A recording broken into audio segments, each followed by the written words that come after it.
Okay, so I'd like to call to an order Clayton City Council meeting for Tuesday, July 16, 2019.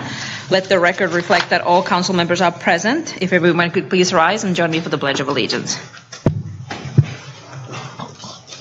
I pledge allegiance to the flag of the United States of America and to the republic for which it stands, one nation, under God, indivisible, with liberty and justice for all.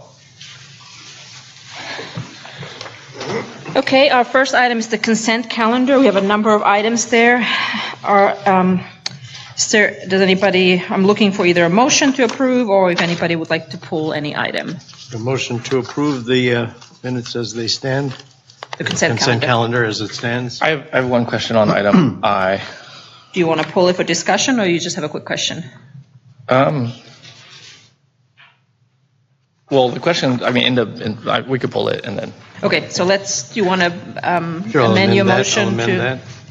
So we have a motion, do we have a second? So that's a motion to approve all consent calendar items except item 3I, which is pulled. So it's been moved and seconded. All those in favor, please say aye. Aye. Any opposed? Seeing none, that passes unanimously. And then let's take item 3I, which is the resolution to approve the city master fee schedule updates. And Councilman Buon, you said you had some question? Just one question. On the agenda pack, I noticed that there was a comment about the increase of the fee regarding trees in an effort to prevent people from removing trees without permits to increase the fee. But I couldn't find the actual number from X to Y. Is that available somewhere? That was my question. In there. Yeah, I thought it was in there. I just couldn't find it. Let's see if I can find it and show it to you. I should have asked that earlier, but That's okay.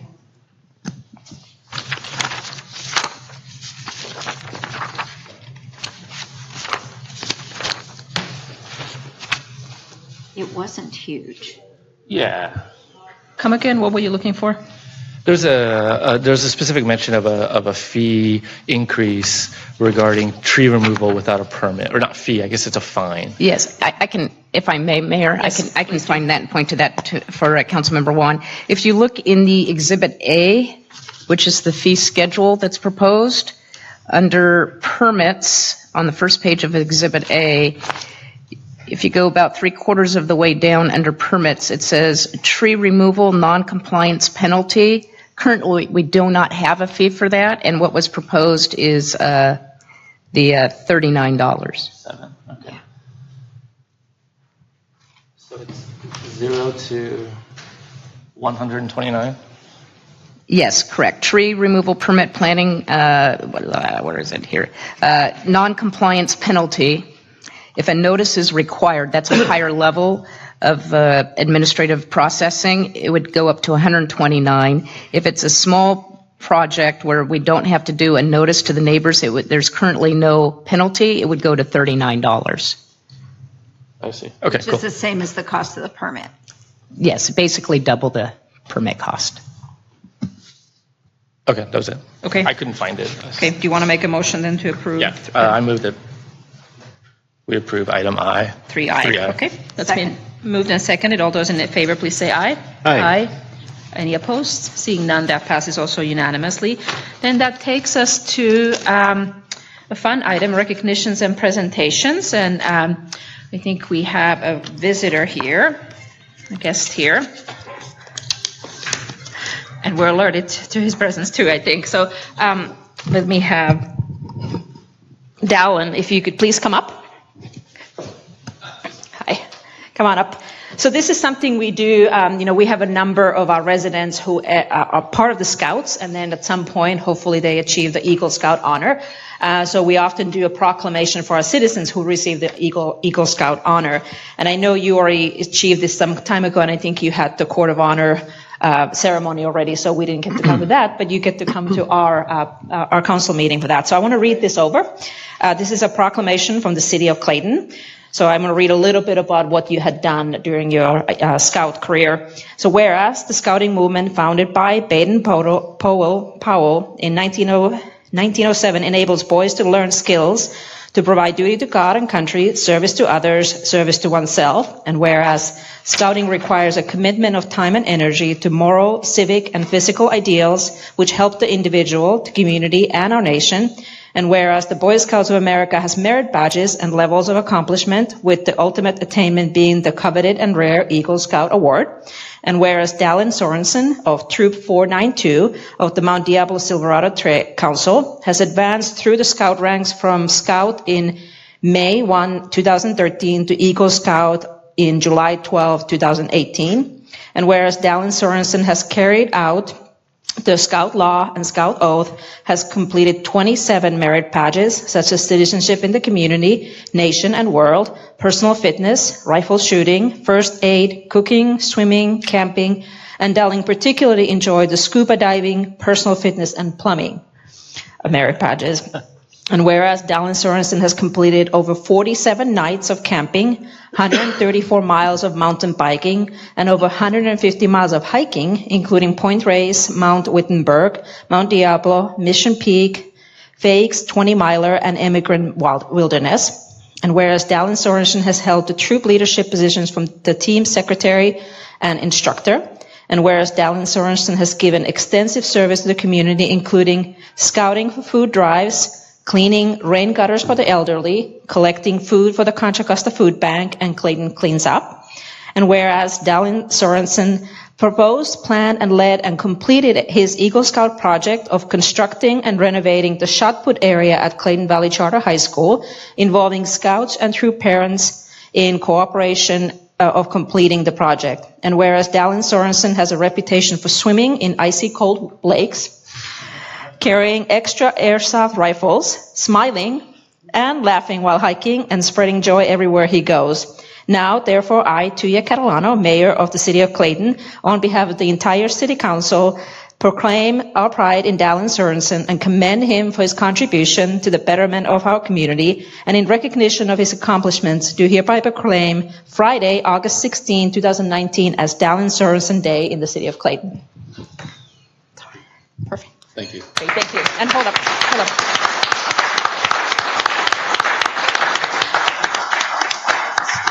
So I want you to hold up. We actually were going to do just the proclamation, but our Assembly member Tim Grayson also heard that we're going to do this. So I'm going to invite a member from Tim Grayson's office, and I think she has something for you as well. Oh, do I have to stop?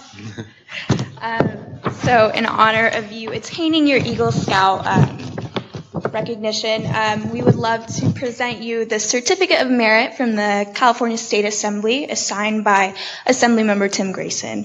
I don't really want to read this all out loud, but here you go. Thank you. Congrats. You can come up if you wanted to. Oh. Picture.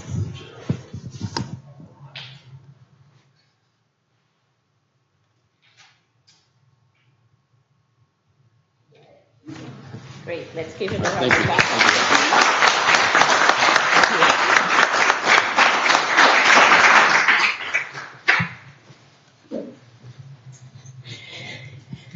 Great. So that takes us into item 5, which is reports. We do not have any report from the Planning Commission or the Trails and Landscaping Committee. Do we have any report from the city manager staff? We do not. So let's move on then to city council reports.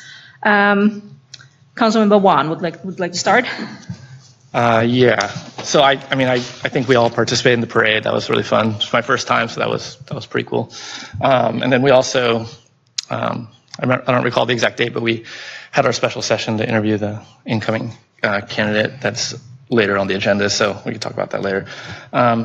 Those are most of what's going on. There's a couple things that I did. I've been following a couple of our state, some actions going on in the state, and I know that a lot of these are statewide issues, but the one in particular that we had talked about previously, that was part of the CASA Compact that is alive right now, that recently got amended pretty pared down. But AB 1487 is currently in the legislature, and it's going to be heard by both ABAG and MTC shortly.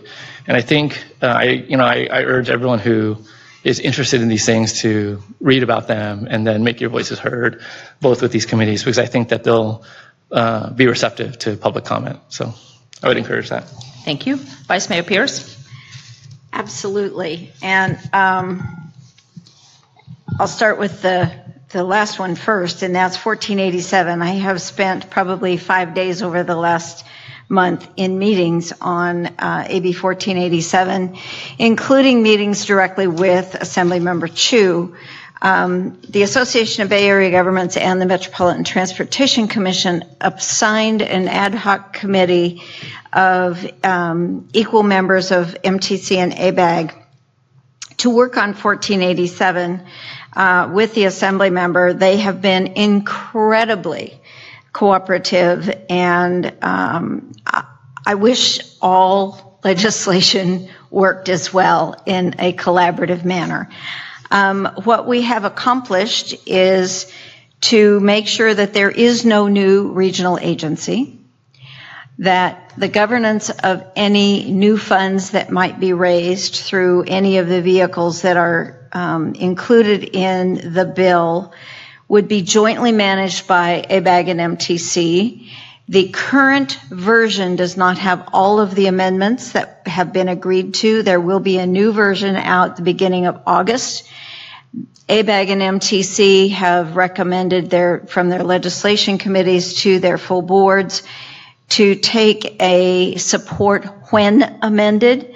It will be amended, we are promised, and I have no doubt that that will happen to include every one of our requests. It is a matter of MTC and ABAG jointly agreeing to any projects, any return to source, any process, any criteria. All of that must be agreed to by the two bodies in full. Nothing can be placed on the ballot until both bodies agree by a 55% vote of each individual body. The technical aspect of placing something on the ballot would be done by MTC because they've done this before. And the actual accounting for the dollars would be done by the CFO there, because it actually happens to be the same CFO that takes care of all of ABAG's money, because we contract with MTC staff to do the administration for us. But every other decision that is made, if anything gets passed and if any money is raised, would be handled by both bodies together. As it stands right now, a minimum of 75% of any money would come back to the county in which it is raised. And there are several different fund sources potentially, but that again has to be agreed upon by both bodies. Sales tax has been taken off of the table altogether because most of our counties use that as a self-help tax for our transportation. So that one has been removed from the bill completely. Others are a head tax, employment head tax. There is a gross receipts tax, there's ad valorem tax, there are parcel taxes, there are any number of other potential items. Getting a 2/3 vote on any of those would be extremely difficult. That's why you may sense I'm a bit skeptical about whether it would actually work or not. But if something should pass, we would have a great deal of discretion over how that is handled.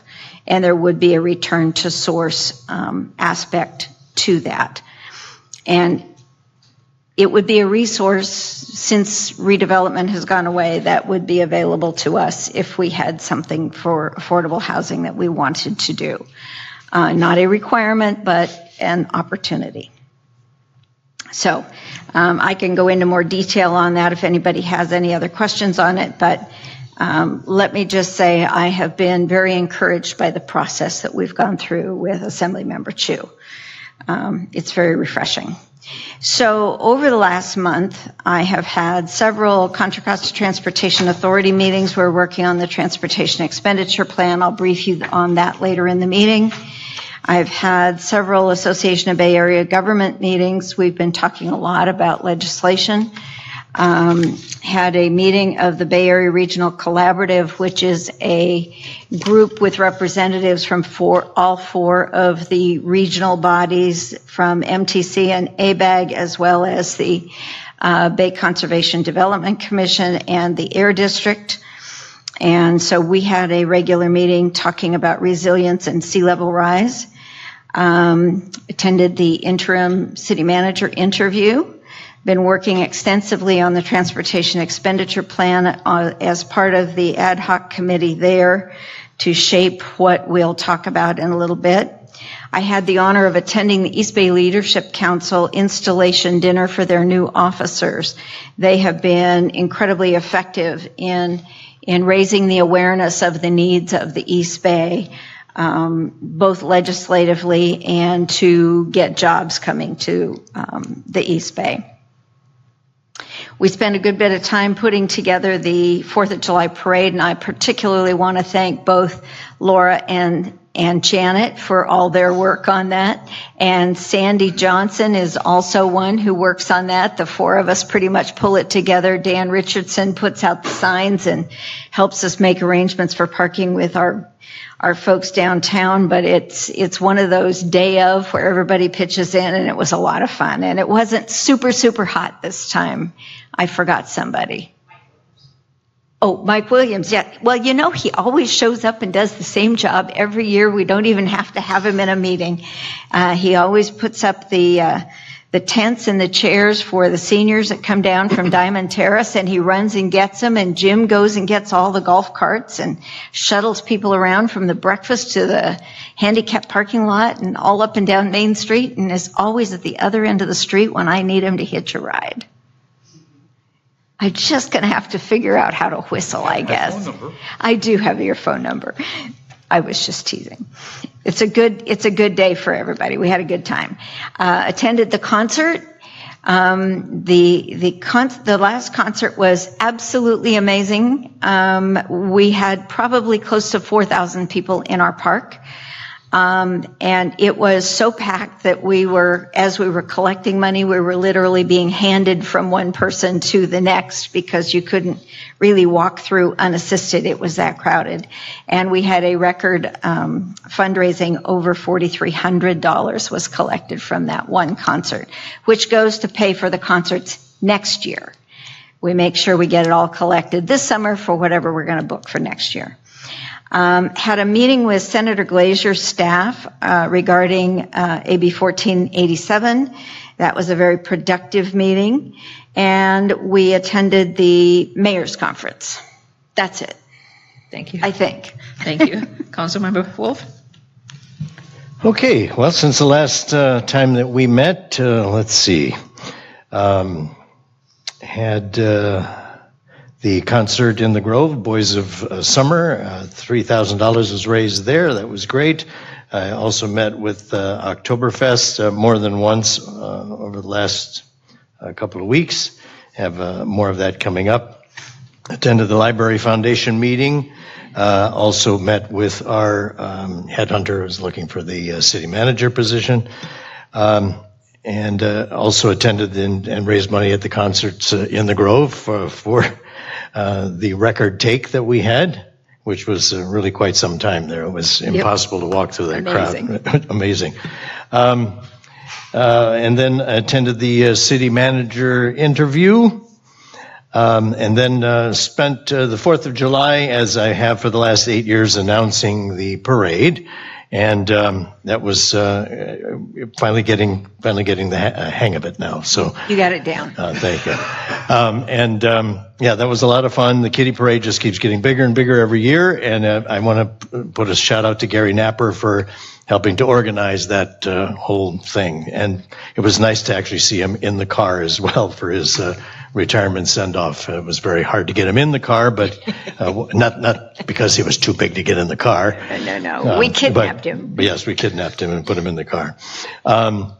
Let's see, what else? Spent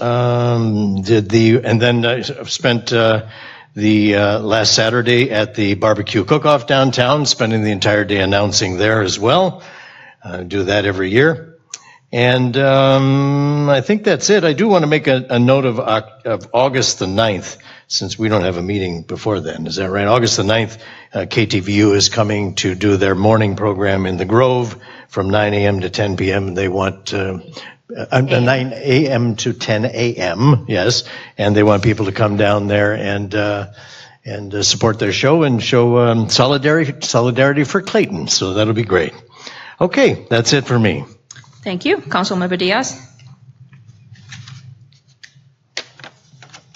Hey, it was busy last couple of weeks. Started off with the concert on June 22nd with the Boys of Summer.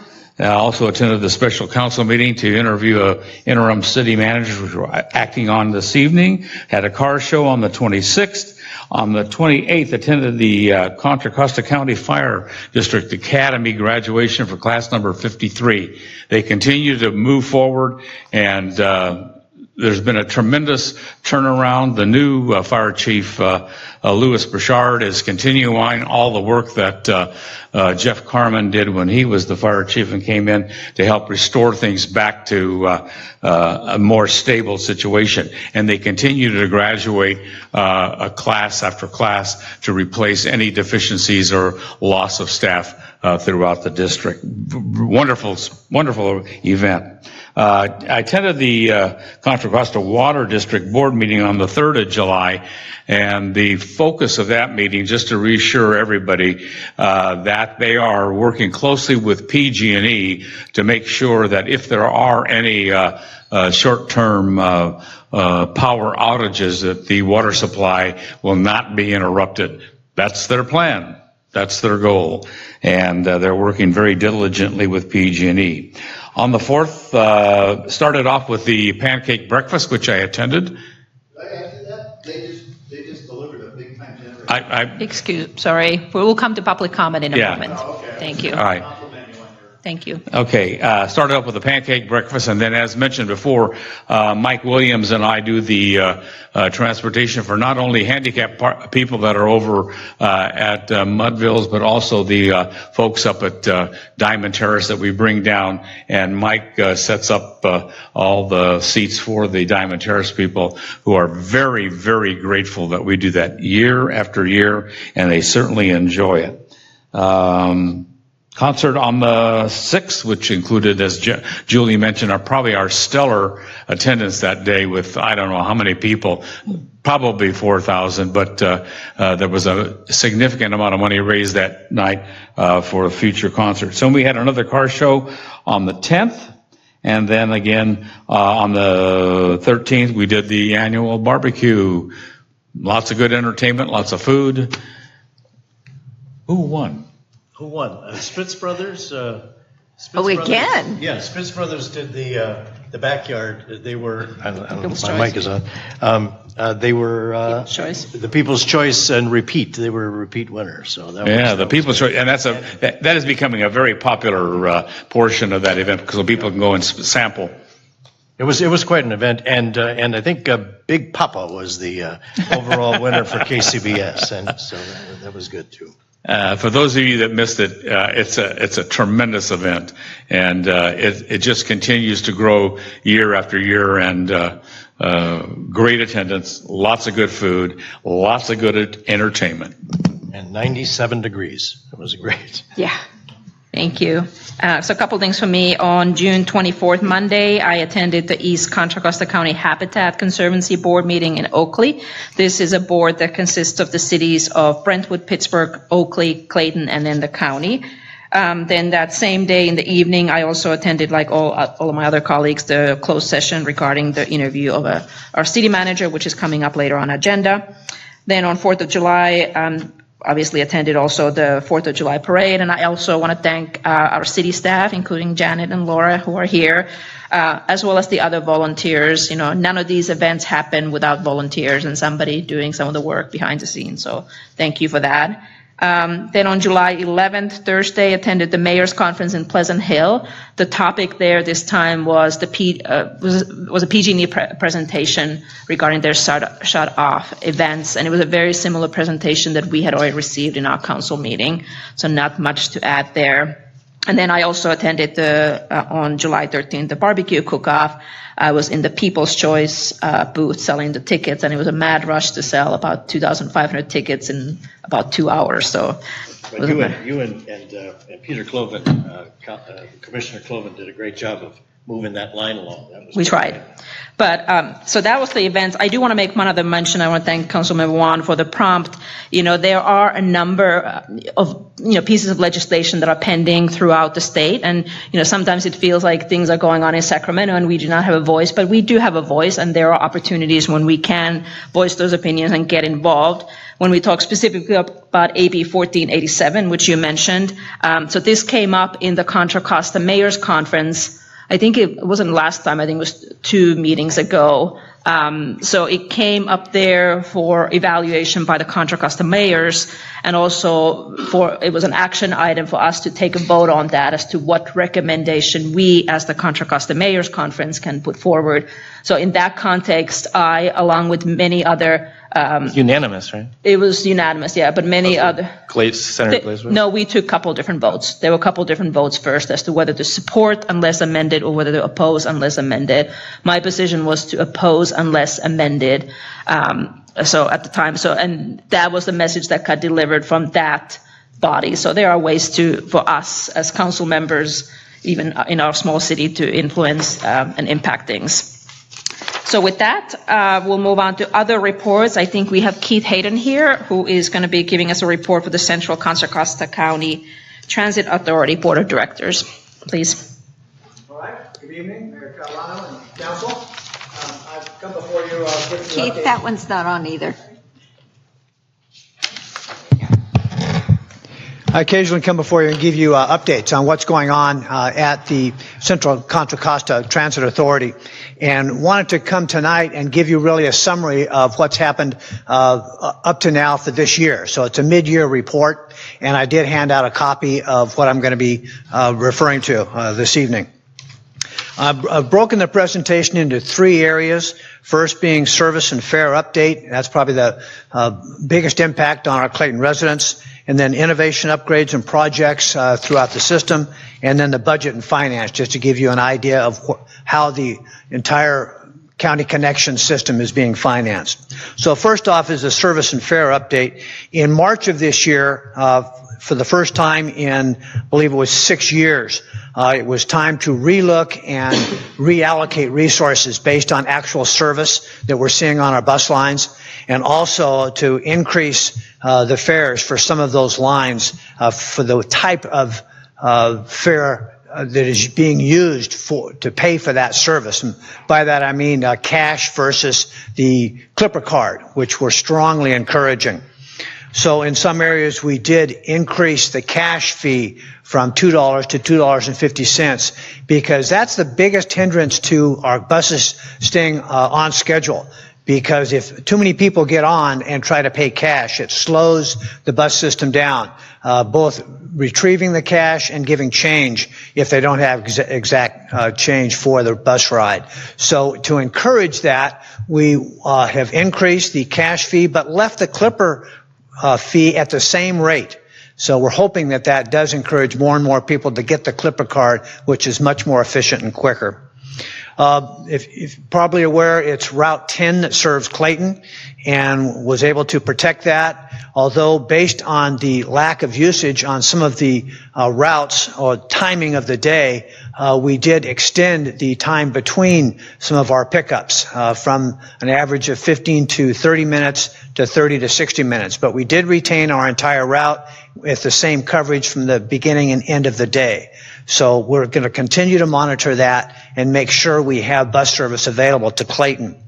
But most importantly, based on some things that have happened here in Clayton, one in particular was the issue we had around parking for the Regency Gate and the lack of public access to Clayton on the weekend. I encouraged and was able to accomplish adding a weekend route to Clayton. So now Saturday and Sunday both, we run a route. It's actually Route 310 into Clayton, and it goes all the way to Marsh Creek and Bigelow. which was the closest we could get to that area and still support it with usage. And we have seen usage. I do have a usage chart on the handout that indicates we have seen on average 20 users on Saturday and 13 on Sunday. So we want to do more about communicating that we do have that service and reach out to the hiking community as well and let them know that they can take public transportation now to that area of Clayton. Even though we had a rainy season in our spring season, we still saw an increase in our usage of our Route 10. So luckily, we're still going to be able to maintain that based on usage. So you'll see again that the paper transfers and paper tickets are being discouraged, and we're actually going to be shutting that down in February of next year to again encourage either the Clipper card or cash, because that again was very time consuming when people had transfers and paper tickets. So I've covered basically the cash fee going up to the $250, Clipper cards remaining the same, and the charge for the Clipper card will continue to be $2 per local trip, $2.25 for an express trip, because that really cuts down the commute hours in particular, and $1 for seniors on all of our routes. So you'll see again the average usage on the chart that I attached to the handout there. So the next item is innovation and upgrades, and we are testing now 8 battery electric buses throughout the system. We're slowly converting to fully electric, but that's going to be probably another 4 or 5 years before we complete that full conversion. So we do have 8 electric buses, and the biggest issue with them is recharging and making sure that we have convenient sites where the buses have the longest layover to recharge those buses. We've also started a pilot project for the rehab services, where we're actually hiring a company, Choices in Aging, to go out and pick up paratransit users at their command or at their request, and hiring a private service to do that. And we're going to gauge the success and usage of that service with something else that we're doing, and that's switching from our current provider or our previous provider for the paratransit services, and that was First Transit, to Transdev, that we are seeing as a tremendous improvement in our services for our disabled users out there in the system. So we're also going to be monitoring that. We have an excellent staff that is very knowledgeable about the paratransit services that are required and the type of service necessary to meet that need. As with the aging population, we can anticipate more and more usage of those services. And then for budget and finance, we did approve the new budget going into 2020. The overall budget of $42.3 million, that it does include both operating and capital.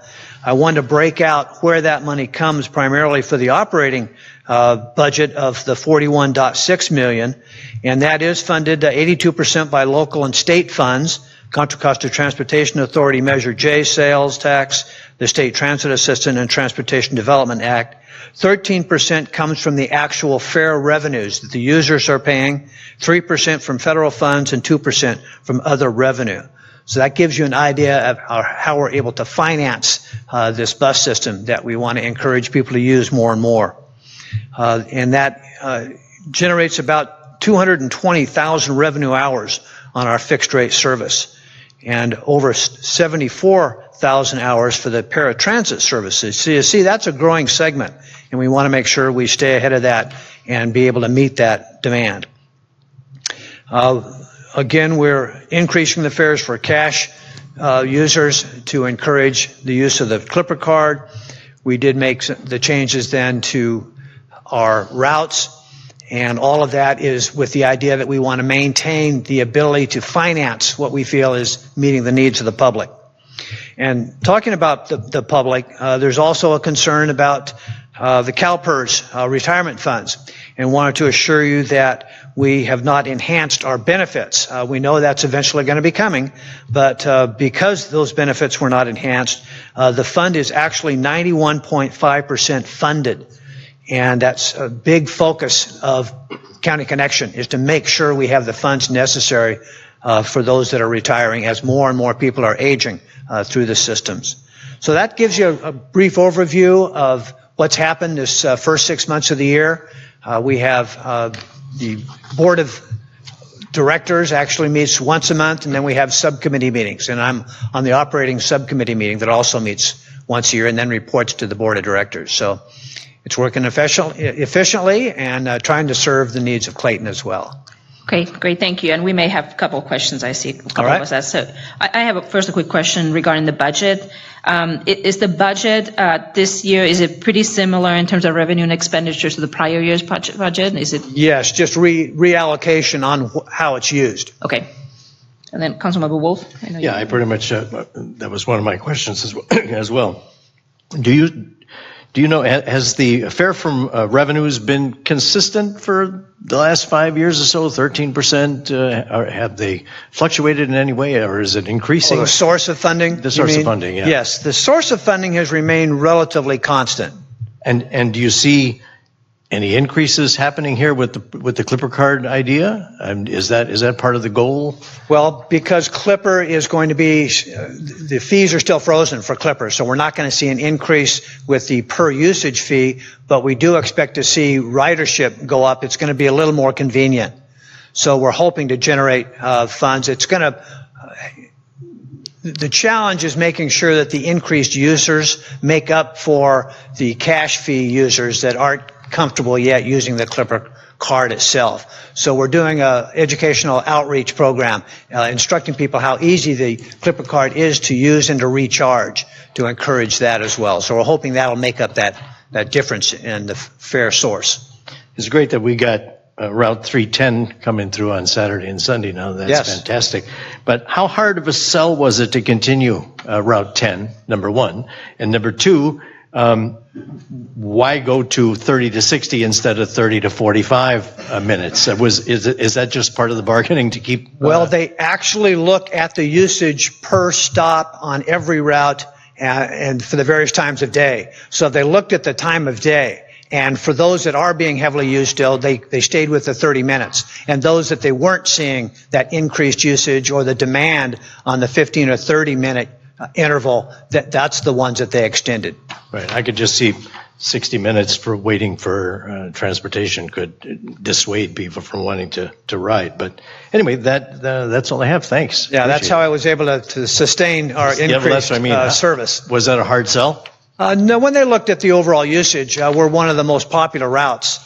But as it gets out to the eastern edge of the route in Clayton, the usage does drop off. So I maintain that you have to maintain a consistency so people can depend on it if you expect usage to grow. Thank you. Great, thank you. Vice Mayor Pierce? Yeah, I just wanted to give a little bit of feedback. I'm really thrilled to see, I know Debbie Toth at Choice and Aging has been working on getting a new way of getting people through on senior transit and besides just the big paratransit bus that we've had before. And this to-the-door service, I think, is really an incredible addition to the services that were offered in the past. So I know that the one that they're offering is actually to the door, and they call people and say we're almost there, and they know exactly what time to expect them, and they help them from the door into the sedan or handicap vehicle. But what about the TransDev service? Is that to the door or is that curbside? All of them are to the door if needed. Okay.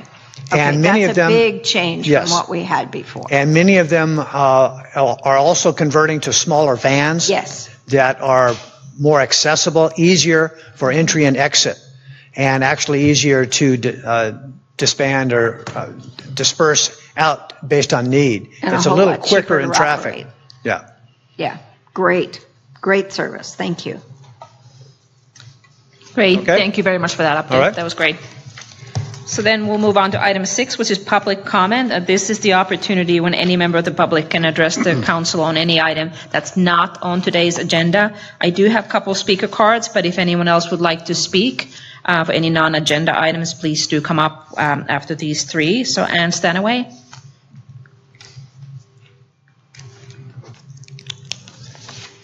Ann Stanaway, 1553 Haviland Place in Clayton. Actually, the item that I'm addressing could be, should be, would be on the agenda if in fact it were cited properly on the agenda. You guys approved a meeting that didn't occur, or approved the minutes of a meeting that did not occur. June 20 was not the date of the meeting. If you look in your packet, the actual meeting minutes in the packet are for June 18, correct. But on the, anyway, we'll put that aside.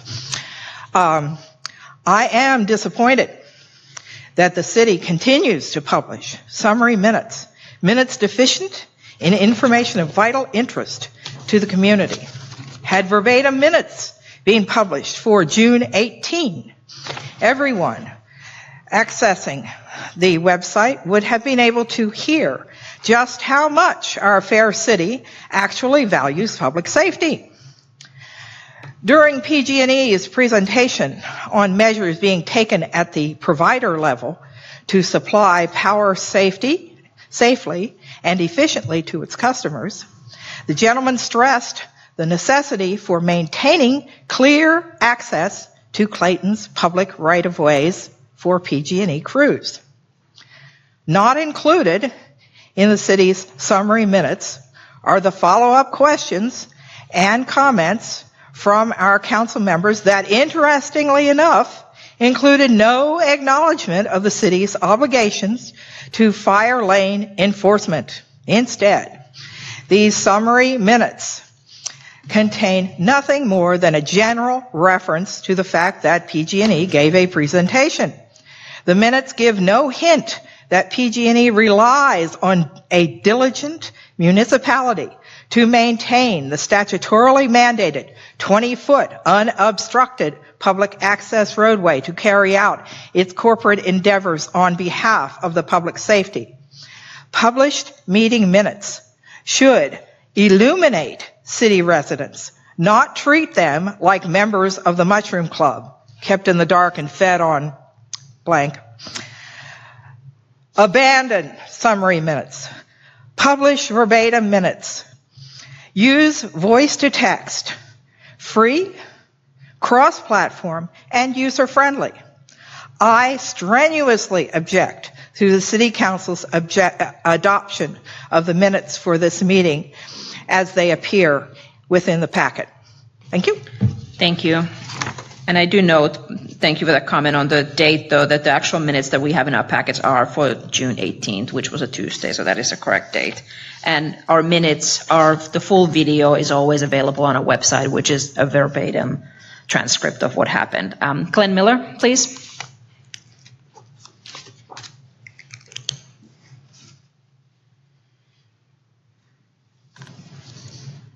I do have a quandary. I do have a comment on. Come up to the mic. I do have a quandary. I do have a comment on the report. Is it okay to comment on the report? No, if it's an agenda item, then come back and you'll provide another comment. Is a reported agenda item? Which one are you talking about? I wanted to mention to Keith, since he's an operations guy, that we have a reoccurring concern. David Shuey took care of this while he was the representative. Could you make sure that Route 10 does not do their stop? Can you talk to the mic? I'm sorry. Could you make sure that Route 10 does not do their stop at the bottom of Peacock Creek, but does it at the library? David made that arrangement, and I appreciate it. They have not been doing that lately. It's what it is, Keith. Just for explanation, it's a stop where they sit there. Sometimes the guy even wanders into Oakers to go to the bathroom, but you can't see around the bus to make the turn. So David arranged to make sure that they do that stop. It's the end of the route stop. Okay, thank you. I actually came here today to address items that I know won't be addressed currently, but I'd like to have some of these items addressed in the future. First topic is paving. I did note that I made a complaint to Councilmember Wolf and Councilmember Wan in regards to the Peacock Creek paving. And we got some reports and all that stuff. I did note that we had a year where we had some circles around some potholes, big potholes, that finally got patched. So I do compliment the fact that they did get patched. However, there was a huge pothole right next to it. In fact, I watched the guy that was the flag man stand in the pothole, and that didn't get addressed, and I'm wondering why. Also, I note that as I noted in the correspondence to Mr. Wolf and Mr. Wan, that the pavement at the Inverness Peacock Creek stop sign is failing, and it's failing a lot more. The entire Peacock Creek pavement is failing, so I would make a note when your discussions with the future city manager that he better start budgeting for it because it's coming apart, especially the egress as it comes out of Peacock Creek. Secondly, update on the Peacock Creek landscaping. I sent some notes to on the 23rd and on the 4th of July to Mr. Wolf and Mr. Wan in regards to the fact that about 1/3 of the Peacock Creek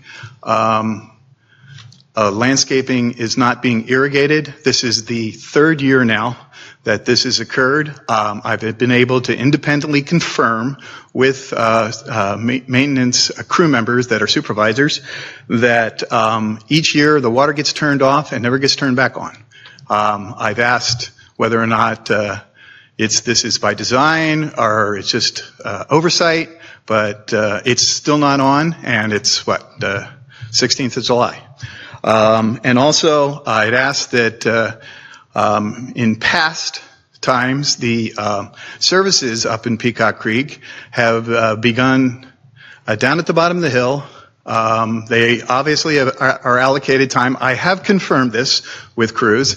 They're allocated a certain amount of time, and what they get to, they stop. They don't. It's not task oriented. And so, if you would drive to the top of the hill, you would see that there is a consistent area that has never been taken care of, hasn't been done for 3 years. And the reason I know this, I've been retired for 3 years. Thirdly, I also noted to Mr. Wolf that our Peacock Creek sign, they decided to take out all the nice little planting and just leave weeds grow, and there's leftover I think they're bushes. I've never been able to figure it out. I took care of them last year. I'm not taking care of them this year. Somebody needs to do something and either clean the dang thing out or, but it obscures the sign every year. Finally, I'd asked Mr. Wan and Mr. Wolf to pull the original improvements for the Peacock Creek sign area and the area around the parking ride. Because there is a move afoot to get that thing restored, and so rather than just dump it on you, I'm just letting you know, if you haven't already pulled the plans, please do it, because we're going to come back and find out what the hell happened in the last 20 years. Lastly, Fountain. Last time I was here, you guys voted to take care of Christmas, and thank you very much. I appreciate that. You did take care of all the other major holidays. I just have to ask a question. Every time we have a art and wine, a cook-off, we get Friday, Saturday, and Sunday. How come we don't have the same respect for Memorial Day, 4th of July, Veterans Day? You got an opportunity this year coming up on Veterans Day. Veterans Day is a Friday, and let's see. I did make another note, one or the other. So I just ask you to consider that. Let's have the same respect for the national holidays as we do have for the events. I mean, I appreciate the fact that you're having one for the events, but I also would appreciate the fact that if you could figure out a way to have the same respect for the national events. Thank you. Thank you. Next speaker, Jim Gamble.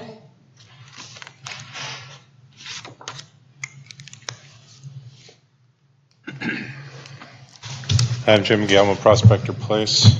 I understand that AB 1487 is Oh, sorry. I'm a little far away. I understand the 1487, AB 1487 is kind of a work in progress. So I'm gonna try to edit my notes that I wrote, and they're a little tough to see on my small phone here, but I'm just going to give a quick synopsis of it. It says, if AB 1487 passes, our community could see the taking of our downtown lot for development of high-density affordable housing, as this bill would also require cities in the Bay Area counties to list vacant land and public lands for possible development. At this moment, City of Clayton is listed as an HRA, a high resource area, which makes it very attractive for this new organization, potential organization that would be this oversight committee, to push for high density housing. Mrs. Pierce here has said that she wants to see more residential downtown. This to me is scary. As such, I would like to ask a commitment from interim city manager, Mr. Zabrani, if he's installed, to pledge to opt out of volunteering Clayton as an HRA/PDA. Ms. Pierce has also voted for the CASA Compact. She supports, among other items, its 10-goal list of vacant homes tax, a parcel tax, head tax levied on employers, as she said earlier, quarter-cent sales tax, which can be, which would last up to 30 years, and then another vote on that. The list goes on. Landlords could be required to provide their deadbeat renters legal services and arbitration for non-payment, up and including relocation fees. This is insane.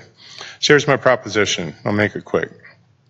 On more than one occasion, I've spoken with a few of the current city council members about a future ballot measure for securing the downtown lot. This lot supports all of our festivals, from the Labor Day Car Show to the Art and Wine Festival to the Oktoberfest, and most recently the barbecue cook-off, as well as other events.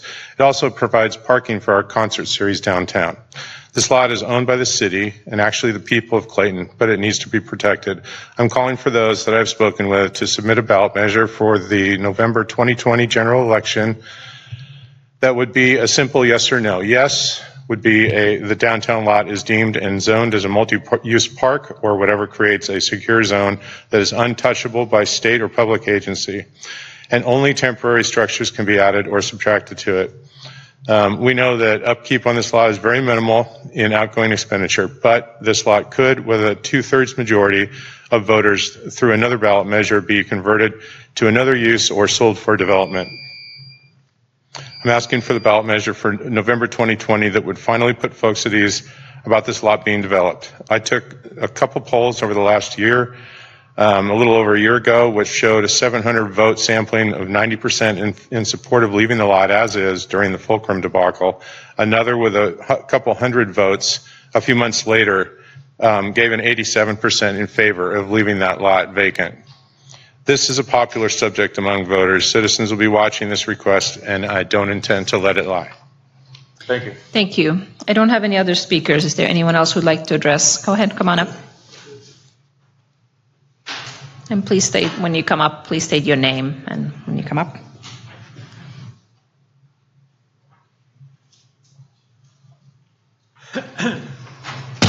Excuse me. Yeah, my name is Roy Correa, and Clayton resident.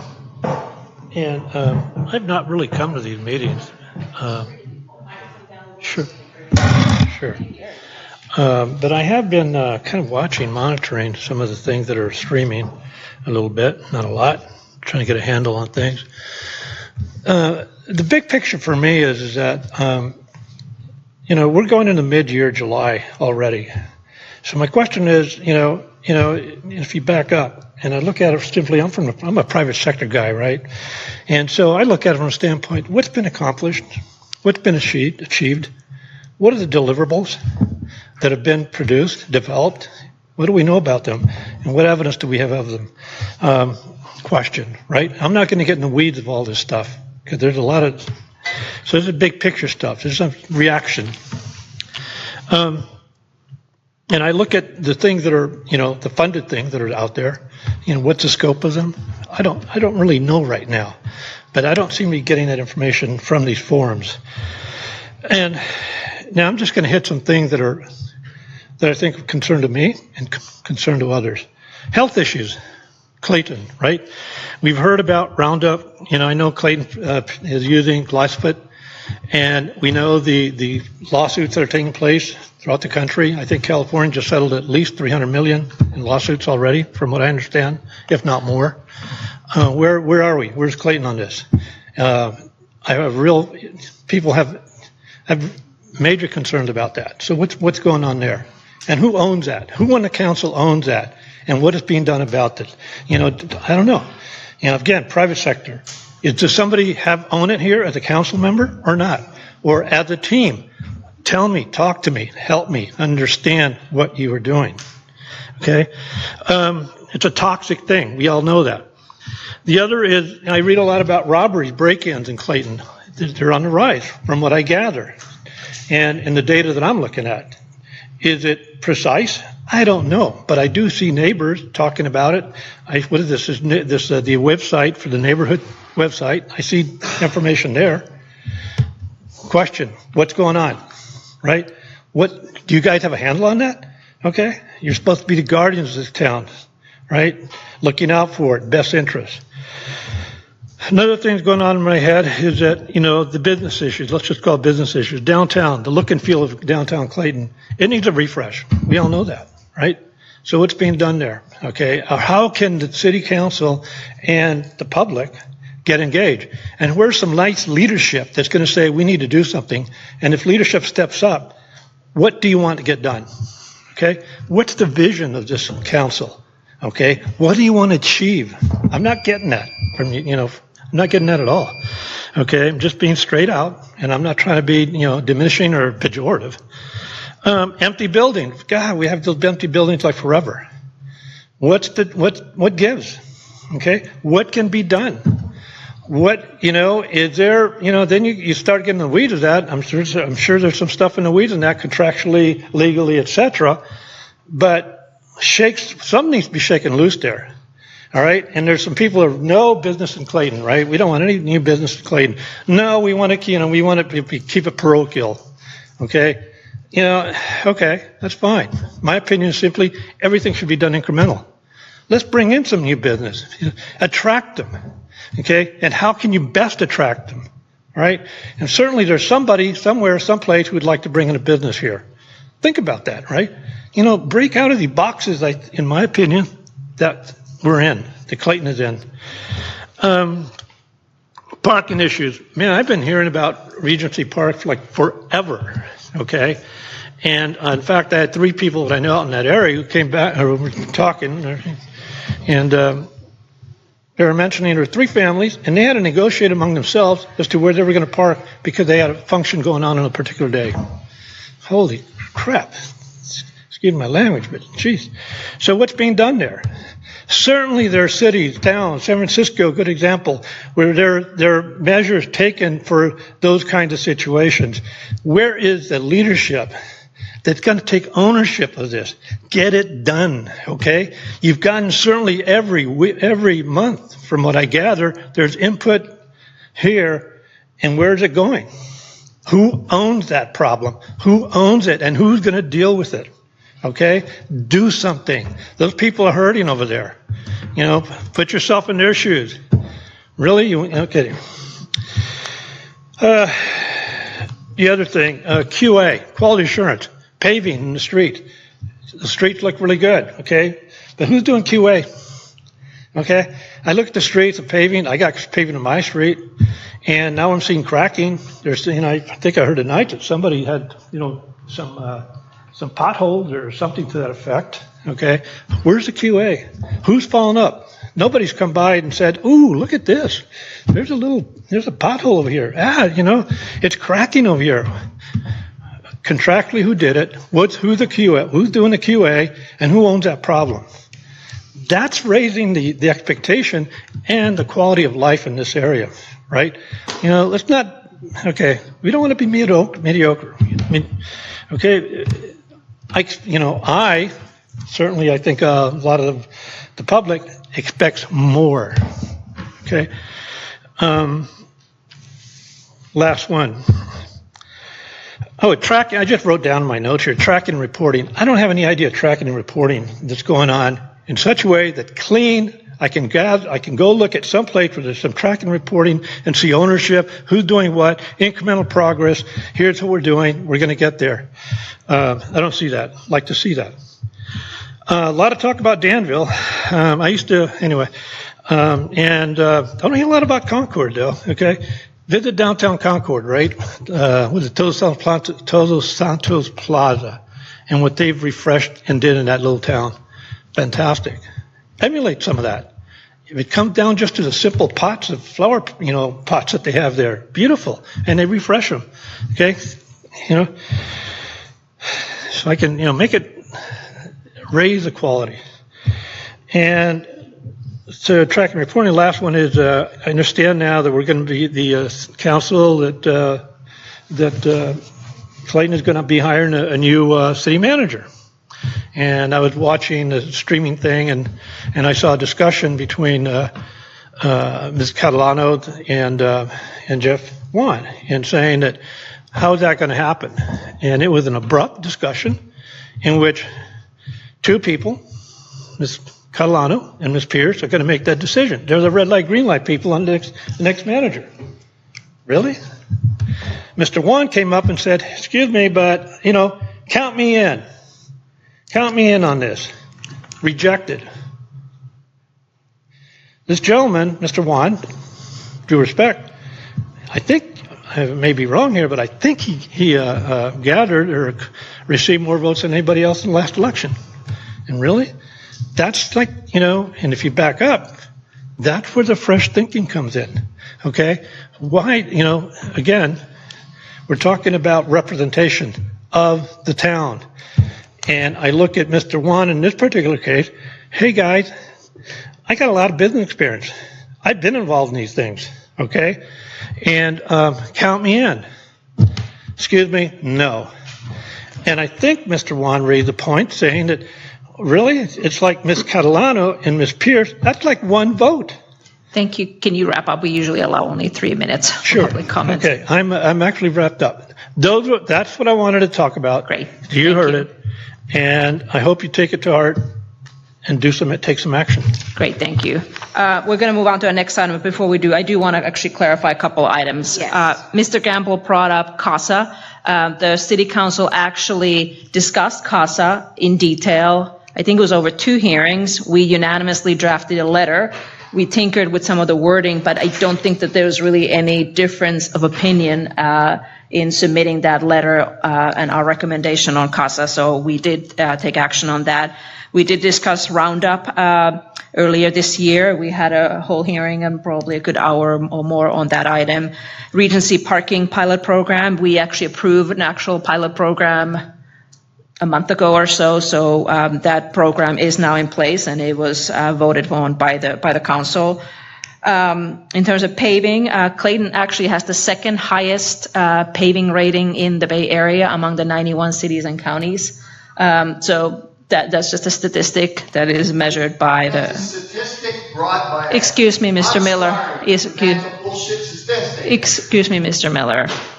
So it's just one statistic. And then in terms of the city manager hiring, the decisions about the next city manager, permanent city manager, are going to be made by the full council. The only thing that we decided some time ago was an ad hoc committee to deal with some of the procedural administrative items and not to make any decisions. The ad hoc committee does not decide who the next city manager is. And I want to be very clear, and I know that there's been some discussion in the social media about that.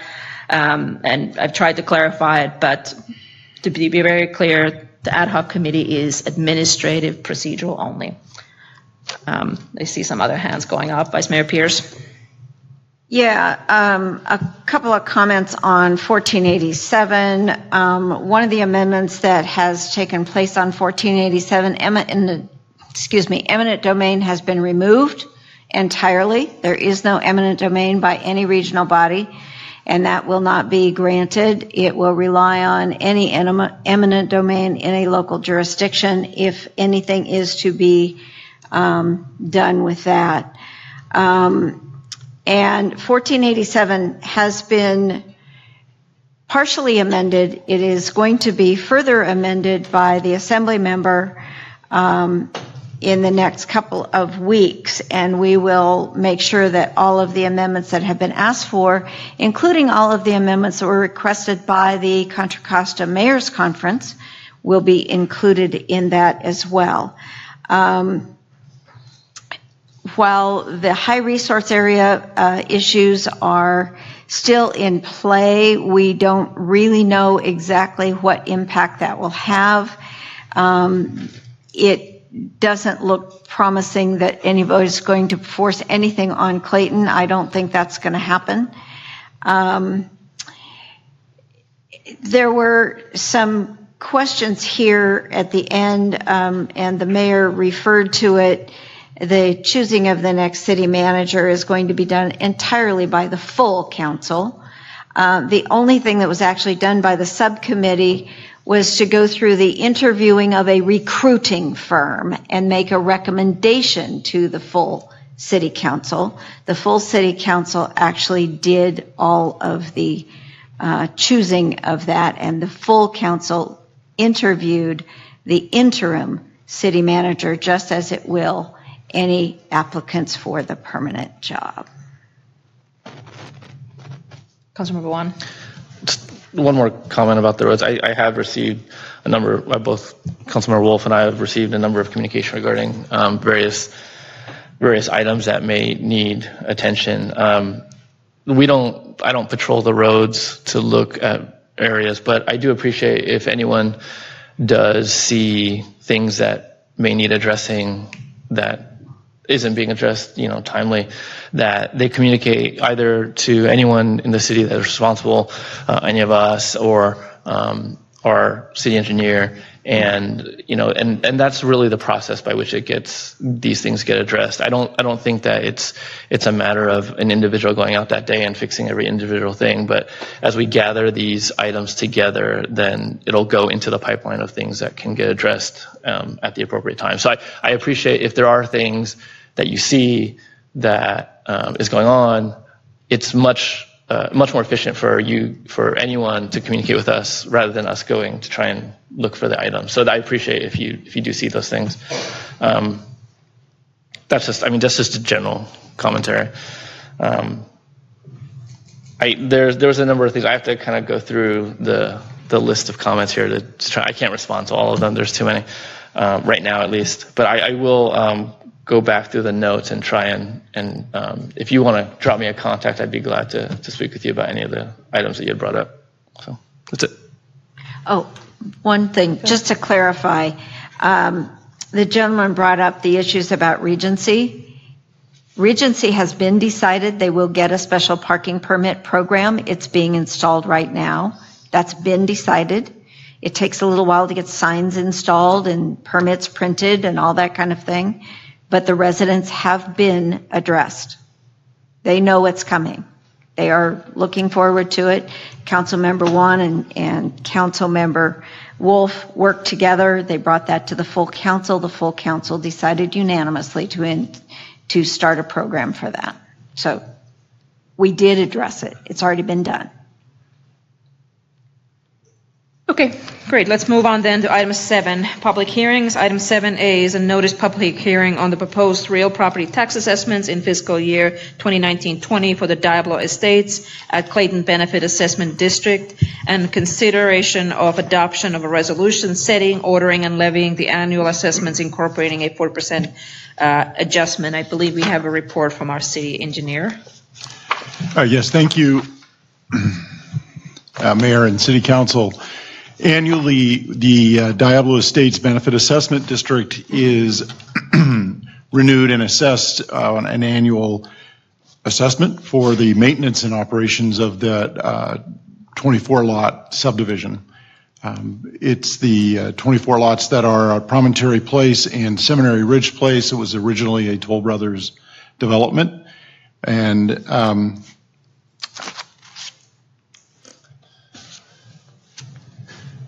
the piece of this that is always the biggest interest is the consumer price index adjustment This year, it was a 4.01% adjustment. When we noticed the public regarding this, we were correctly told that actually in the original engineer's report, there's a maximum of 4%. And so the assessment that you are going to be asked to assess this evening has been adjusted to meet that 4% maximum. That was a correct call. So the maximum or the annual budget for the assessment district, for the benefit assessment district, is $89,000. The per lot assessment is $3,721, and there currently, or there will be at the end of fiscal year 1920, a reserve fund balance of $157,000. Some of the items that are included in the budget, the annual budget, common area landscape is the largest number. Weed abatement is the annual cutting of the fire breaks and the sloped areas to remove the fire danger. The storm drain system maintenance, there's private street lighting, which includes the electrical and maintenance. The district administration, which has been a point of question as to what it includes, and that'll be on a subsequent slide, and then the district reserves payment of $21,000, which will build up the reserves to maintain and replace items as they age and their useful life. The district administration portion of this includes property management, where we have a consultant, a property management firm that does the actual work, contracts the labor that is done. There's city engineering services to prepare the engineer's report, do the noticing, that sort of thing. Legal noticing and mailing, stormwater reporting fee, which is a fee we pay to the stormwater group. There's the other city reporting fee and the assessor's collection costs on an annual basis. So this makes up all of the district administration. It's not just one large fee to any given individual or any given group. And the reserve funds, this year, this is what we will have as the different items as far as, and the values of them. These items, aside from the pavement preservation, were all established in the original engineer's report that established the district. And cumulatively to date, we will have these dollar amounts for these different items and activities.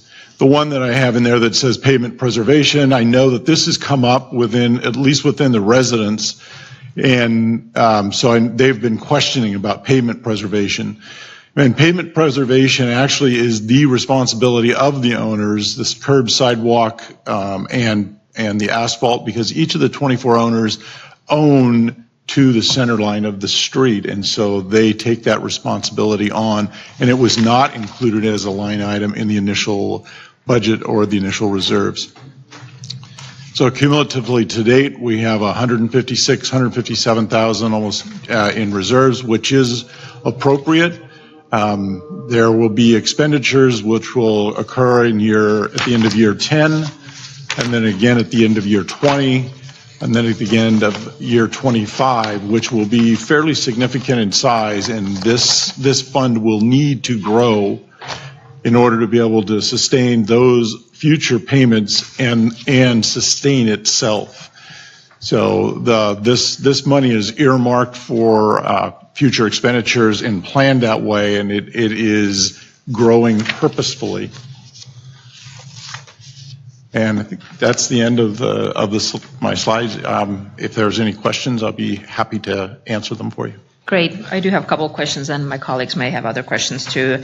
I heard from one resident who lives on, who's one of the 24 homeowners. I have a question my first question is about weed abatement. So I believe that the scope of work talks about how all the sloped areas are supposed to be mowed, I think, annually to a certain height. And I think there was a concern that that may not have happened or may not have been completed. I don't know if you knew anything about that, or I don't know if there's a representative from the property management company here. Yes, well, I do know about it, and Mr. Zaki, who is our manager of the property, is here as well. There was a communication glitch with the contractor. They did come back and complete the work. It was not done immediately or perfectly the first time, and there was at least one, I think maybe even two recalls to have them come back and punch list items on that to get it correct in the end. Okay, so is that still ongoing? No, I believe it's done at this point. We've gotten it accomplished. Okay, and then I think another concern was that the scope of work requires some storm drainage facility work, including some cleanup and maintenance of some of the concrete ditches and whatnot. And I think there was also a concern that some of that work may not have taken place actually ever. So I'm wondering, do we know if that has been completed, and or are these types of work scopes, are they inspected regularly? How do we ensure that things are done? Yes, they are. They're accomplished and inspected, and we receive reports for the inspection of the stormwater facilities. There are 48 stormwater facilities spread amongst the 24 individual lots, and those are inspected annually as a requirement of our stormwater permit, our MRP 2.0 permit through the Clean Water Program. The V-ditches are walked and inspected at least annually. And so that work is done. There are areas and times where after the ditch is cleaned, debris does fall into it again. I mean, that's unfortunate, but that is why it's an annual process, because it does reoccur. So it sounds like, so obviously the city is not doing this work. It is a property management company. It's correct. It's Matrix Property Management Company, which is our contractor to do the work and manage the work and contract that work and pay for it through their fee. So it sounds like we, meaning the city, do receive some reports, including some inspection Correct. reports. Yes, we do. Do you know what the homeowners receive? Do we provide any of that reporting to them, or? I do not believe that we have in the past. No, I didn't realize, or I don't think there's ever been a desire for it at this. I'm wondering how. I mean, there's only 24 homes, and I'm wondering if there would be some kind of mechanism where those homeowners could be provided some of that reporting, whether they can opt in to receive it or whatnot. Absolutely. I mean, we could just publish it on the website, on the city website. So something maybe, okay. And then one other. A separate page that's in for this thing that it could just be included in that sub page. So one other question, there is an entry monument. Do you know who is responsible for the painting? Is it the homeowners, or is it also the city via other contractor? Actually, the scope of work of the management company does not include the entry monument. The contract addresses it or calls the entry monument out as a part of the subdivision, of the landscaping of the subdivision, but the scope of work does not address them maintaining or painting that monument. It's just not, it's not addressed as a part of their work. Okay, those were my questions. Any other questions? I have a question. I'm looking at the, I'm looking at the agenda pack, and we talked about the 4% CPI increase, but then in this separate document that you had displayed on, I guess it's page 3, it totals the amount of 85,584. That doesn't tie to the agenda packet. It's actually less than the 18-19 budget amount. So this is the 19-20 report. I don't think that's due to the 4%. Is it what's? Can you repeat where you are? Sorry, sure. On the agenda packet, I am looking at page 83 of 183. And then on this other package here, it is the third page that subtotals 85,584. I realize that there's a change from 4.01 to 4%. Page 2 of 7 of the engineer's report. So, in the packet. yeah. I think there may have been like either I'm missing something or there was a disconnect in how the numbers got published. Yes. So I presume you're looking at the table that compares the 18-19 budget to the 19-20 budget. Is that what you're asking? Yeah, so in this document, it describes the 1920 budget as 89,307, and here in the handout, it describes the 1920 report as 85,584. Are those supposed to be the same? Yeah, they're different on the presentation. Every number is different. I mean, they're close, but you know.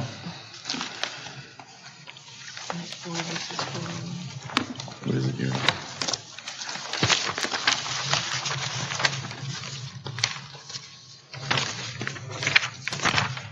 Looking at page 2 of the engineer's report,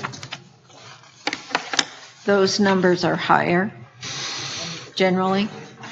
I fully grant I could be misinterpreting this. No, I think you're right.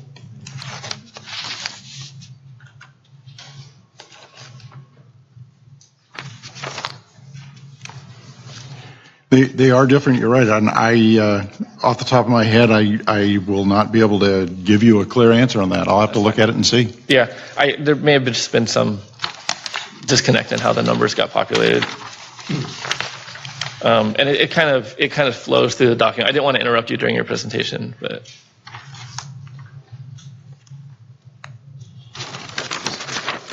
Yeah, I think what we did is we inadvertently picked up a wrong column of numbers because the slide number 2 with the 89,005 is the correct number, but it's not reflected in slide 3. So yeah, we just picked up a wrong column, I think, unfortunately. Okay. That's fine. That was my question.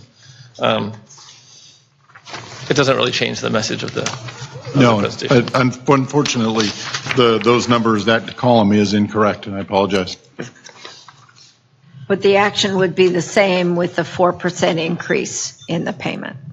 Correct. It would be the total assessment that's shown on slide 2, which is the 89,005. 89,005. Sorry. Yeah. So it's this one, right? Okay, I'm going to do some quick math. Okay. Can we have you come back with and just give us back the corrected numbers when you get there, because none of this actually jibes.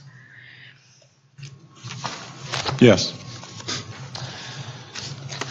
Yeah, I don't know, just because like if I take the 864.44 and the 1819 budget and then just do the straight 4%, it's different than the 89,005. So it's fine. I think we should resolve the details. Yeah. So while our staff looks at that, let me open up the public hearing so we can receive any public comment. I don't have any speaker cards, but if anyone would like to address the council on this item, please step up. Seeing none, we'll close public hearing. Bring it back to the council. I agree with the 4%, just as long as we can get the figures to represent that. Right. So we need a revised. Can we have a revised report included for the next meeting as well? And certainly all the homeowners are going to need to have a corrected report. The staff report and the resolution are correct. It's the number in the PowerPoint presentation that was off. It seems they are all off. So, okay. Just the comment about the documentation being published, I do think that's a good idea, and it's very low cost and easy. So to the extent that there are these documents that the homeowners can review just for their benefit, I think it's an easy thing to do to publish on the website underneath the subheading for the bad. I think that'd be cool. It can be an appendix. And if I may, through the mayor, my recollection in the past was the subcontractor had provided to each individual lot owner the outcome of the annual inspection for their property so that they knew whether they were in compliance with maintenance or there was corrections that needed to be made because it's maintained in that area. Often property owners do some work in those detention basins, and it might have gotten overlooked in transition, with one city engineer to another. But my recollection was they had been furnished some information in the past, but we can make sure that that gets followed up, whether it's on a website or some mechanism that we can ensure that they get that information annually. Yeah, I mean, if it's required for them to be noticed, like physically, that's fine. But I think the preference should be electronically, so that to the extent that it's available whenever they need it on demand, that'd be a lot easier for folks, I think. Okay. If that's possible. Yes.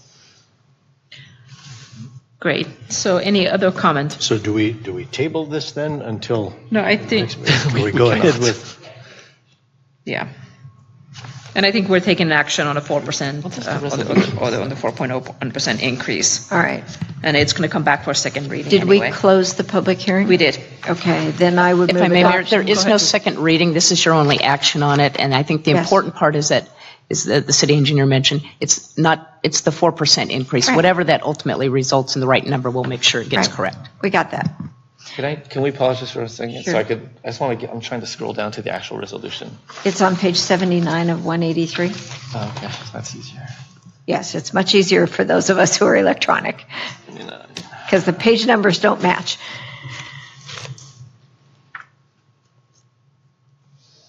Got it? Yeah.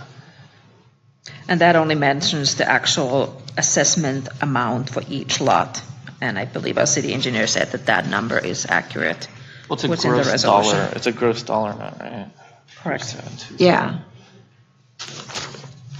It changes the assessment amount to $3,720.78 on each lot.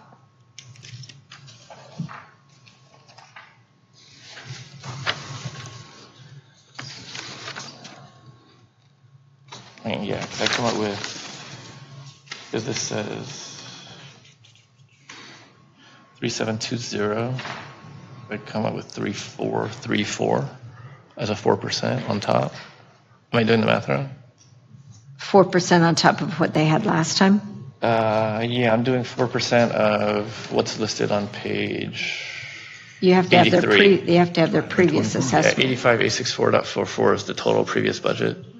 Yeah, but you have to go by whatever Oh, the the assessment, assessment yeah. was. All right. Okay. Yeah, I can't tell what that is. 3443. So where are we? We're looking at a motion unless there's any. Well, and further I'm discussion. prepared to make a motion. I just want to make sure it's the right one. And let me stipulate, I will make the motion to approve the resolution confirming the assessments for the operation and maintenance of improvements within the Diablo Estates at Clayton Benefit Assessment District for fiscal year 2019 and 20, which will reflect a 4% increase in the assessments per lot. Second? So that has been moved and seconded. All those in favor, please say aye. Aye. Any opposed? Seeing none, that passes unanimously. And that takes us into item 8A, action item, which is a consideration of a resolution approving the employment agreement for an interim city manager services between the city of Clayton and Joseph Sobranti. And I think, and I know that Mr. Sobranti is here as well, but I think, are we going to get a report from our city manager or not? No. Okay, so let me just then.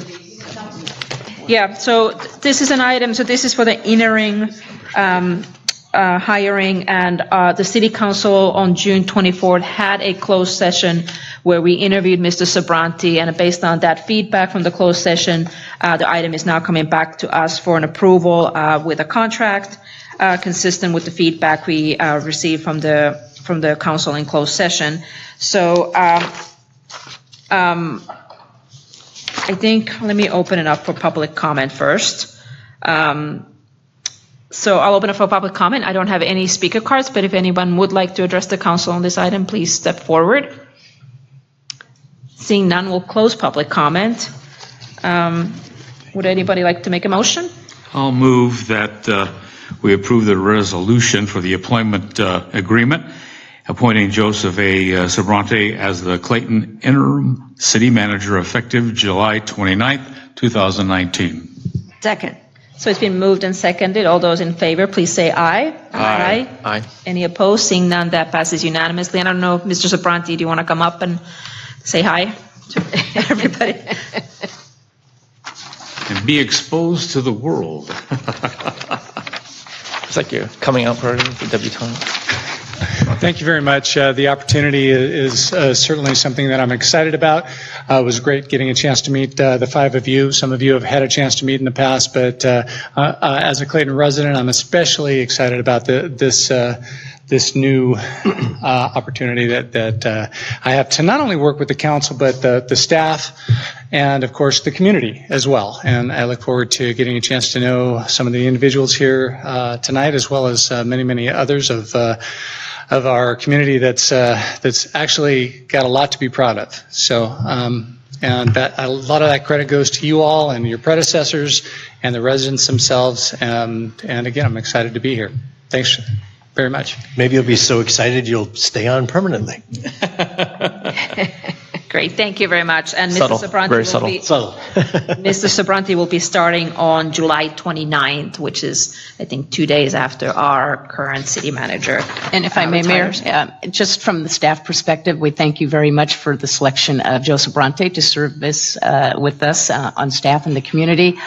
We've been very excited with the feedback and the information we've heard from his staff members over in Pittsburgh when this became public in your agenda packet, as well as their council members. So they were nothing but excellent, outstanding reports, and they're very happy for us to have him on board as an interim city manager, and so are we.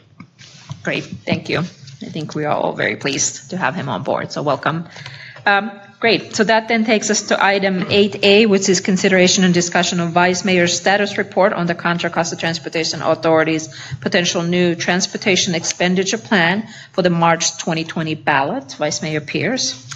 Yeah, I asked for this to be kept on our agenda as kind of a standing item, just so that I could give you a report whenever anything came up. We will get it back for formal action sometime in the September-October timeframe.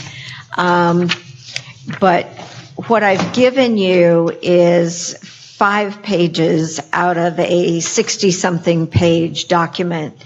And so this is just a really high overview. We have released the draft expenditure plan for public comment and for review. And what we've done since the last time that I brought this to you is we have changed the formatting a little bit. What we've decided to concentrate on is the relieving congestion on the highways, interchanges, and major roads, and dividing that up by the 3 major corridors in the county.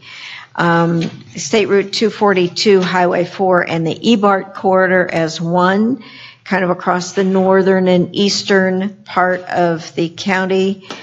To modernize I-680, Highway 24, and the BART corridor as another one through central and southwest part of the county, and then to have another category that is I-80, 580, and the BART corridor in the west part of the county. And then and we talk about what we're going to do for relieving congestion, improving local access, traffic flow on major roads in each part of the county, and adding transit reliability. And some of our technological things like the seamless connected transportation options, and that sort of thing. In East County, we've added at their request, part of what they want to do with their share of the money is add some additional EBART train cars. Because as all of you know, once they opened that Antioch station, they were overwhelmed out there, and they're already very crowded on the DMUs that take them back and forth to the Pittsburgh BART station. So adding some extra train cars there will help. They are adding extra parking. That will help as well. But that's already underway.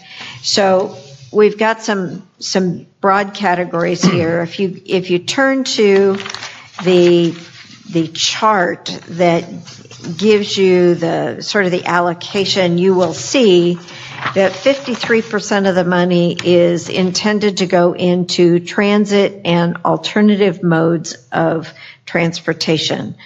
And then that leaves the remaining money for projects, what we consider projects. They're more tangible, concrete type things. And you have to remember that in order to have transit run efficiently, we got to have decent roads, we've got to have lanes for them to travel in. And so in the 680 corridor, which affects a lot of our folks, among the improvements there would be what we call auxiliary lanes between on and off ramps, so that there's a continuous lane. You don't have to necessarily merge into traffic. If you're just getting off at the next off ramp, you can stay in that lane. Similar to what we have if you get on 680 in Walnut Creek at Olympic Boulevard going north, that lane continues into the Ignacio Valley Road off-ramp, which really helps if you're not having to merge into that.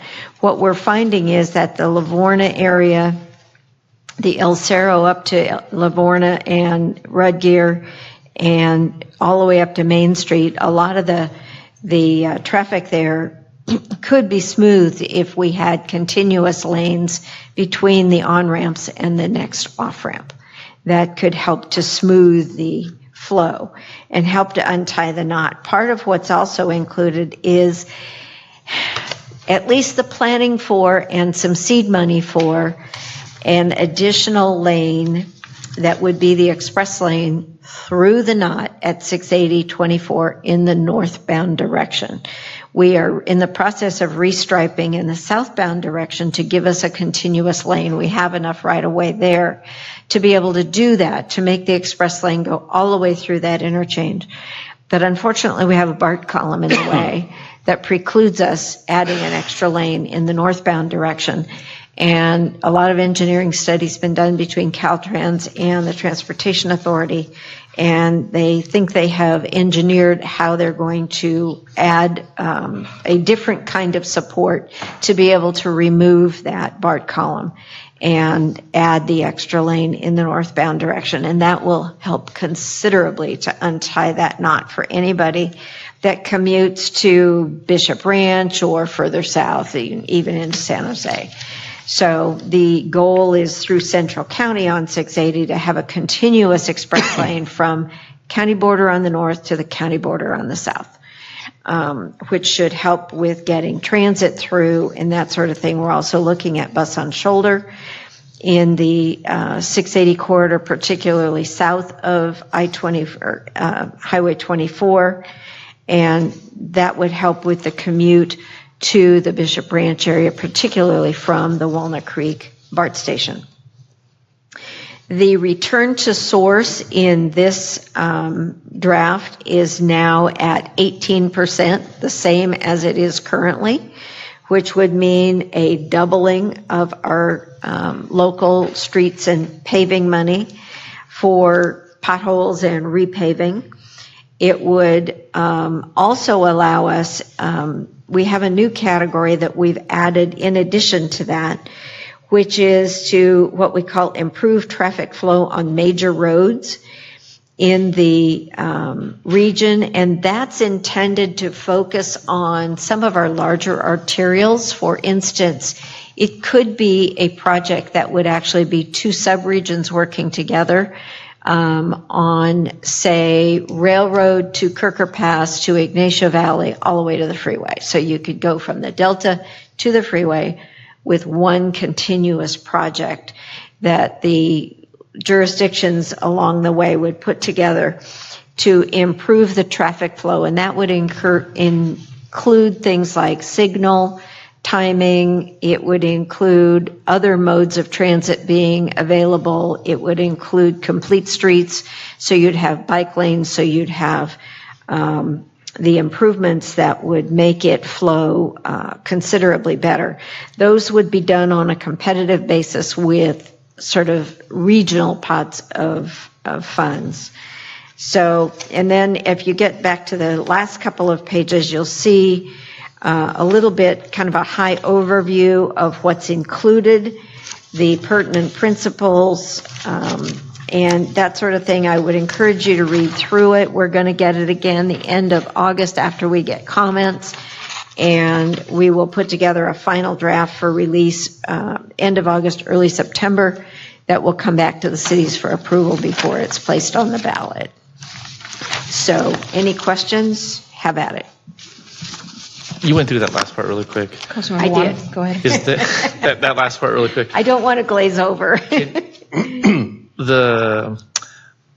The flow of the steps that need to go from here to there.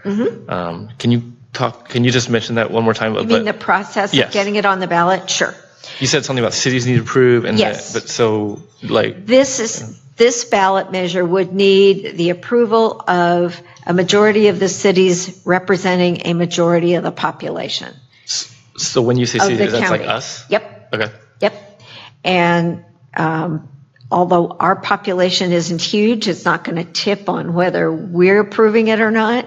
But certainly we hope to have unanimous support. We did for Measure J when that passed. We did for Measure X when that went on the ballot a couple of years ago. So we're hoping that we can get everyone on board. We've worked hard to try to include the wishes of everyone, but the process between now and the end of the year when it has to actually go on the ballot this is a review draft to just kind of take a look at. If you see things you really don't like, I need to know about that soon. We will hear about that. We'll make some tweaks to it as all the comments come in from the various stakeholders. But we think we're pretty close at this point. By the end of August, after receiving all the feedback from various cities, from all the stakeholders, from different interest groups, we'll make some final adjustments to it. It will then be released as a final draft out to the cities for their review and approval. And as I said, we have to have a majority of the cities representing a majority of the population approve it, plus the Board of Supervisors, which has to pass it on a minimum of a 4/5 vote. We hope to get a unanimous vote from the Board of Supervisors as well. And they will review it after all of the cities have weighed in, because then it'll take 2 meetings for them to actually place it on the ballot, and they have to do that by December 6th. So the Board of Supervisors places it on the ballot for us by December 6th, and then it'll be on the March primary ballot for a public vote. And it will need 2/3. So when you say majority of cities of the majority of citizens, so if we represent 11.5 or something like that. So we just have to have a majority of our city, and then that would represent the 11.5. What we have to have. I'm just trying to figure out how the math works. Well, we have 19 cities and the county. So we have to have a majority of the 19 cities have to say yes. So we're all the cities are weighted equally? Yeah. Well, for that part of it. For that part. Representing the majority of the population. So you take at least 11 cities, but they have to represent over half of the population of the county. So they're you both basically need all the big qualifiers. cities. So Yeah. they're both qualifiers. Yep. You need both a majority of the cities. You can't have all the little cities without the big guys. So you need both. It's an and criteria. You need both the majority of the cities, Yeah. plus it also needs to represent a majority of the people. Right. And a 4/5 And vote of 4/5 the at the board. county. And the last 3 times we've done this, we have had unanimous votes. We've not had any cities hold out, which is what we need. If you need a 2/3 vote, you need everybody on board. It's a heavy, heavy lift. But what this could accomplish is some really major projects. We even put money in here between the southwest part of the county and our central county area to clean up the old 2 Caldecott tunnel bores and do some minor improvements there that you can't do a whole lot. You can't make them bigger, but you can sure clean them up and add lights, and that would help a lot. And last time you had that large document, and that was still in the draft form.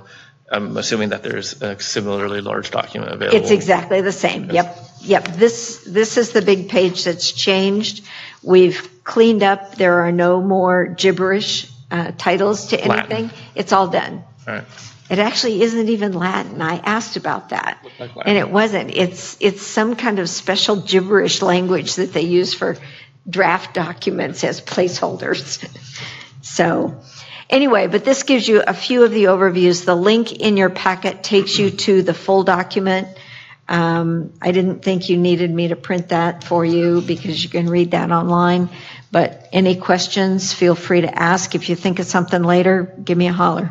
Well, just real quick, I read through some of that today online, and it touches on it says here, making the passenger train ferry, BART, safer, cleaner.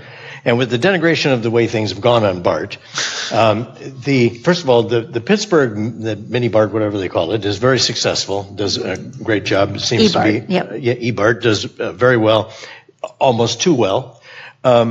What is the plan to make BART safer, more efficient? I don't know if it needs to be cleaner, but certainly safer. And the PR value that's happening with BART at this point, I think people would rather get in their car than want to risk being on BART, which is very strange to me because it always was very safe and clean and efficient. But it's very expensive. I mean, it's not like New York subway. So what is the plan? I saw the expenditure, but what is the plan to make BART in particular a safer ride? Oh, well, that's a question we have to really direct to BART. They're working on it. They've added increased patrols. They're changing out some of the fare gates, are trying that differently so that people can't just hop right over. I mean, I don't think I've ever taken BART that I haven't seen at least one or two people just jump the gate. And they're not always the most savory folks on the train. And so having fare gates that are harder to get around. Hardening of the stations is one of the things they're working on, particularly getting the elevators within the ticketed area.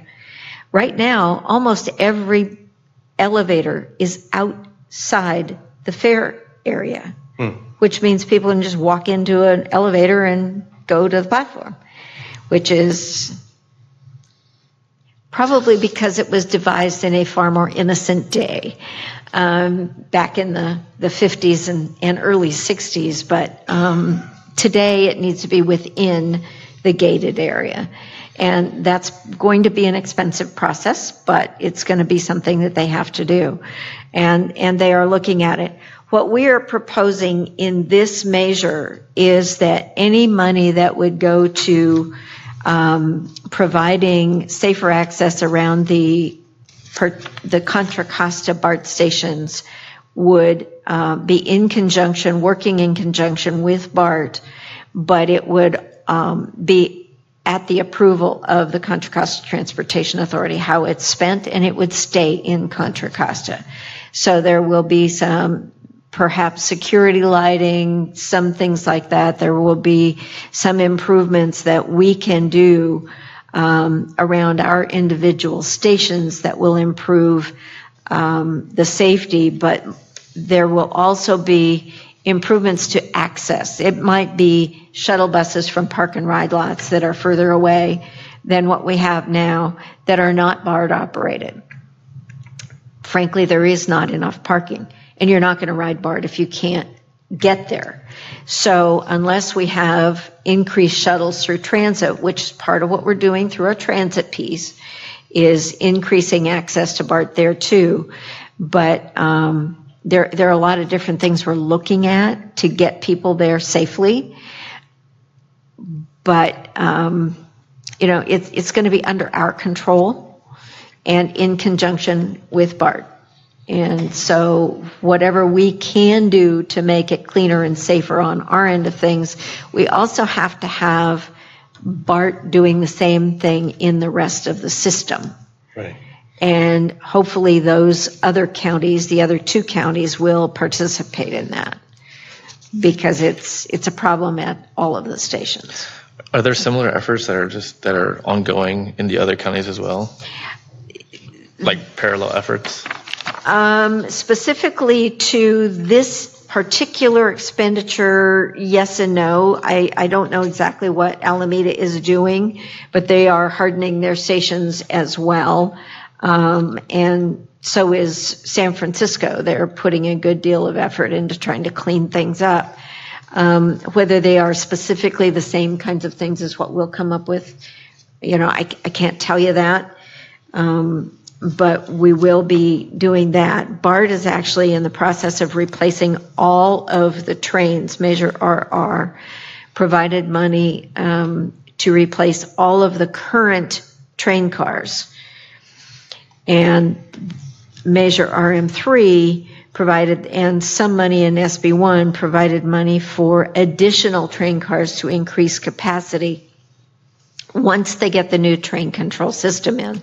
But the train control system is not due to go into place until 2026 or 2027 at this point. And you cannot add to the actual number of trains until then. You can, however, make the trains all 10-car trains. And that's one of the discussions we've had with BART, is making all of the trains all day long in Contra Costa 10-car trains. Because as you know, Tuya certainly knows, commuting to the city every day, the cars are full. It doesn't matter what time of day it is. They are full. And at rush hour, they are beyond full. There are times you can't even get on the train. So making all of the trains 10-car trains will make a big difference in that. Do they ever see that thing running longer, 24-hour train service? Not at the moment, but once they get the new train control, that may make a difference. But they'll be able to have shorter headways once they get the new train control system too. And so they'll be able to actually run more physical trains at that time. That'll make a big difference. So I'm not an expert, but I thought that the issue with the Transpace tube is that you can only run so many trains currently through it. So that's one problem, I think. It is, but the train control system will allow them to have tighter headways so that they can run them closer together, even though there's only so many that can go through. If you have more trains, it's going to have to be tighter together to make them fit. But that is the plan, and then once they get a second crossing, then we'll see what happens there. But that's a regional project that's going to take a long time to get done. But we are working closely with BART. They want to do what they can to help us. They want to make it a measure that will work for everyone. The policies are in here. We've tightened up some of the return to source requirements just by adding things that you got to have a complete streets policy. You have to have a Vision Zero policy, which is to reduce traffic-related deaths and severe injuries. So you're going to make improvements to make things safer. There are things like that we'll add to the checklist that we get every year. But they're going to be simply a checkbox to say, do you have this policy on board? And that sort of thing. We're not trying to make it harder on staff. But some of the major improvements are expensive projects, and without this measure, we don't have the money to do it. This money is seed money. It will be matched by SB1. It'll be matched in some cases by federal money and by RM3 money. So there are lots of sources. Many of our projects have as many as 10 different sources of money in them. So this is what we got to have for our local match, because if you don't have a local match, you can't get much done these days. Other questions? Great, thank you. Let me open up for public comment. I don't have any speaker cards, but if anyone would like to address the council on this item, come on up. Seeing none, we'll close public comment. Thank you. Item 9, are there any future requests for future items for our meetings? Do we have to provide any direction to the staff on this item, or is it, No, I think we it's just just an received the report? I just want to make sure. Opportunity, yeah. I just wanted you to hear what's going on. Okay. Did you have something? Yeah, I would like to bring up again the nature of the minutes that we take. I think that I'd like to explore not necessarily verbatim minutes, but a return to how it was done previously, or to explore other options that make it less time consuming, but also able to convey the same amount of information as a future item. Anything else? Okay, then we do not have any closed session items. That means we are adjourned until our next meeting on August 20th, and I'm going to hand over the gavel. We're done with the city council meeting. Okay, we'll call to order the Oakhurst Geological Hazard Abatement District for July 16th, 2019. Make note that everyone is in attendance. So we're going to open it up to public comments for non-agenda items. Do we have any public comments? The non-agenda item. Is it the agenda that you got? Yeah, but Okay. what? Non-agenda? Non-agenda items, right. Okay. No? Okay. It's a free mic. We'll close. We'll close. Oh, is it free? Is it free? Oh, so I can go on agenda? Okay. Yeah, it's Non-agenda is anything that we're going to be talking about later. I'd like to return to the paving. I mentioned before that I sent the information to Mr. Wan and Councilmember Wan, excuse me. And that was on 4/24 regards to paving. So in regards, and what we got back is a comment that we have the best, fourth best or whatever That's roads, the second. whatever best roads in the thing. That doesn't do a darn thing to fill the potholes. It does not do a darn thing to fill the potholes. I invited the two council members to contact me, and I would show them exactly. I did not get any response. I did get a response from the city manager. I offered the same thing to allow him to come and look at them. Did not get a response. So how long do we have to wait? That's my question. I would just say that we did receive your comments, and typically my approach, because that's at the discretion of staff, that you received a response from our city manager because we both requested that the city manager address your comments. If that's not satisfactory, which it sounds like it's not. It didn't fill the potholes.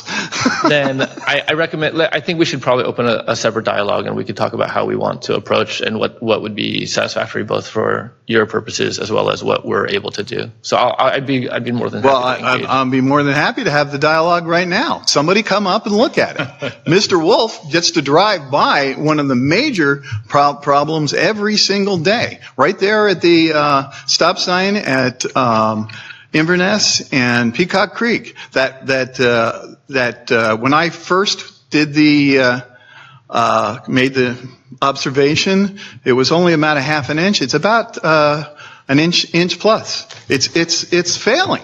I will say that I can't really go into substantive discussion about the issue because it's not an agenda item, but I'd be glad to. I'll engage you in a dialogue after the meeting or at another time, and I stop by that way pretty much every day for swim practice, and I'll go by and we can chat. But I can't really engage right now. Okay, well, all right, that's fine. I might as well sit here since I have comments. Just if I make a quick comment, okay. Yes, Mr. Wan, I think it's pretty straight out. I mean, take the issue, right? The problem's been presented. You got us some material. You didn't deal with it. I mean, it's, and in a way that he got communication. So just from my perspective, own up, say, you know what, you're right. You know what, we haven't gotten back to you in such a way that was efficient, in which you got information that you need. You know what? I'm going to do better next time.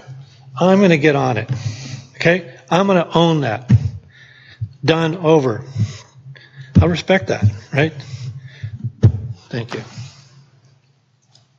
Okay, any other non-agenda item public comment? Seeing none, we'll close that. Move the consent calendar. Move approval. Second. We have approval and a second, or motion and a second. All in favor? Aye. Aye. Opposed? None? Okay, that passes.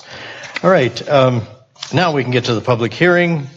Notice of public hearing to consider the Jihad's proposed real estate property tax assessments for fiscal year 2019-2020. Do we have a presentation on this? We do. Yes, we do. Okay. Take it away. Thank you. So annually, we have an assessment for the Oakhurst Geological Hazard Abatement District. The district was formed and exists to protect the public infrastructure in the Oakhurst area from slides or earth movement. There's a number of pieces of equipment that are there, piezometers, slope inclinometers, and such that monitor the slopes and monitor for any potential movement. And the GHAD's assessment pays for maintenance of those and the inspection of those on an annual basis, as well as all of the streets, curbs, gutters, sidewalks, and other storm drain related infrastructure that supports the homes in that area. So this is unfortunately, with the size of the district, it's hard to get it onto one slide and make it large enough. One of the things I did want to bring to your attention in this is the two areas that are colored, or the two colored, different colors. One of them is the duets, and the other is the orange is the multifamily units that are within the Oakhurst area.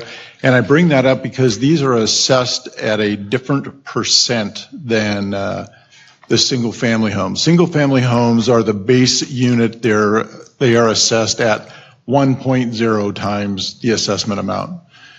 The duets and multifamilies are assessed at the duets at 0.75 times the assessment, calculated assessment, and the multifamilies at 0.5. Because of the density of those and the proximities of them, the initial GAD report that established the district showed the benefit to those being those percentages, and so that's how that was established, that they would be assessed at a percentage.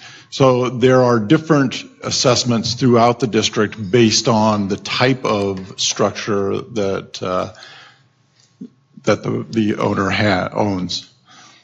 Again, this for this year, the CPI is at 4.01%. There is not a 4% cap in the GHAD, so that this would be assessed at 4.01%. The annual budget established for the GHAD is $47,467. Now that's going to be different than the assessment, and that's because there are other items included in the budget as far as on the revenue side. There's interest and there's the balance carried forward from the previous year. So the numbers are going to look different. The total assessment for the district at 4.01% over its last year's assessment comes to $42,780. And when you spend this budget, or the way that it's budgeted, we would end up with a reserve balance of zero proposed at the end of the year. Of course, that can fluctuate a little bit depending on how closely our actual costs meet our budgeted costs, because there's always potential for it to go one way or the other there. The budget that is made up, again, I'm sorry, it's hard to read. There's small print, but a variety of things from postage to liability insurance, collection charges for the assessment, notices, engineering services, legal services, and then project costs. The project costs include replacement or repair of different items throughout the district. Annually, the district is walked, and the V-ditches are maintained by our maintenance department. They're inspected. The basis of that then creates a list of items that need to be repaired. And a year ago, we spent $20,000 on V-ditch repairs, taking care of cracked or broken ditches and being able to make them whole to to where they protected the slopes from water inundation by collecting it and conveying it away instead of having it go into the slope or into the earth. In the district itself, there's 1,484 dwelling units. This is all of the Oakhurst development. As I said before, the type of housing is considered when assigning the benefit. Single families are charged at a factor of 1.0, duets at a factor of 0.75, and the multifamily is charged at a factor of 0.5.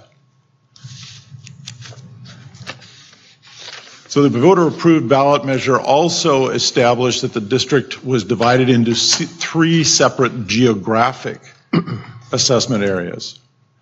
And the needs of each of these areas and the benefits that they each received created the division of so that they had the following percentages assigned to each of these 3 distinct areas. Area 1, which is the lower 6,000s, the 5,000s, duets and townhomes, was assigned 25% of the entire district's budget. Area 2, upper 6,000s, upper 5,000s, 8,000s, and the condominiums was assigned 50% of the total budget. And Area 3, which is a 10,000 square foot, was assigned the other 25% of the total budget. So the district is in place to protect public improvements that support the residents' use of quiet enjoyment of their homes. It doesn't not act as an insurance policy. This is not a homeowner's insurance type of an approach at all. This is a district that's in place to protect the public improvements, the public infrastructure. And those public improvements include streets, curbs and gutter, sidewalks, storm drainage infrastructure, slope stability analysis equipment, and other pertinent items. Now, we don't include water or sewer because those are separate districts and they are the responsibility of those separate districts. And that concludes my slideshow. If there's any questions. Anybody have any questions for staff? Yes, Councilman Juan. Does the 6,000s, 5,000s, and those references, what are those? Square foot lots. That's the lot square footage? Okay. Yes. Yes, based on the final maps of the different subdivisions. So you could, I mean, theoretically, you could have one property that's 9,000 adjacent to a 10,000 and they'd be at different rates? No. Or, sorry, not different rates, different areas. I'm not following your question. Well, I mean, it's based on lot size, right? Correct. Well, no, it's based on subdivisions. The subdivisions had basic lot sizes. There is some variation within them. In the 10,000s that we call them in the Peacock Creek area, there are some that are 12,000. There are some that are probably closer to 15. But they are 10,000 minimums. There are others that are 5,000 minimums, others 6,000, others 8. I should have said they're zoned. All right, cool, thanks. That was it. Okay. Any other questions of staff? No? We're going to open it up to public comment. And I have one speaker card if anybody else wants to talk after Mr. Miller. Okay, again, I did, so I'm not blindsiding anybody, I did on 4/30 send some pictures and some commentary, including addresses on specific infrastructure to Mr. Juan, or Councilmember Juan and Councilmember Wolf. Could you put the map up, please? Now, I don't know how I'm going to do this and point to the map. So how would you propose I do this? I walk over to the map? Take the mic. Okay, thank you. All right here. I'm just going to discuss the areas that I am particularly familiar with. Just for reference, I live right here. You said that they do an annual walkthrough and annual maintenance. Is that what somebody has told you, or you've actually done it, or you've actually seen a report? That's performed by our maintenance department. This should not be back. Have you seen a report? He needs to make his statement.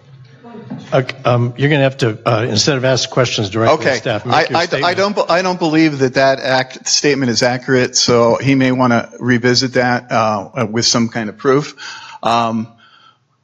When I sent my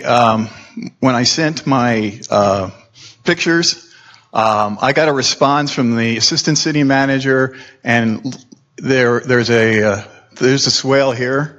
And I was told that swale was not in the jihad. It was a responsibility of the Oakhurst Country Club. And obviously, it's right here in the jihad. There are multi-level swales in this area here. There is one that goes all the way across the back here. This was recently repaired and actually did get maintenance within the last 3-year period. There's a swale that's right about here, hasn't been touched in 10 years, easily. There's a swale that goes across here, gets maintained by the homeowners.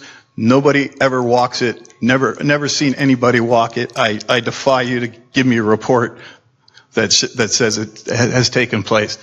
There is a series of swales, DIs, interconnected pipes, and then more swales, DIs, and interconnected pipes. The reason I bring those up is the DIs are clogged, they're dammed, they haven't been maintained.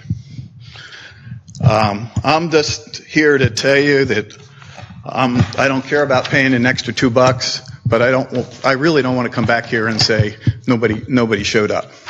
You've been misled. I don't know how else to put it. I don't want to call anybody names, but you have been misled. I have again offered. I put my phone number on the card. Any of you, welcome anytime, any day. I'll take you to the one. It's really hard to get to now. I've been there. It was about 10 years ago. I was actually in that swale. It was already dammed up in a mess. I had to chase my dog down there. Dog since died.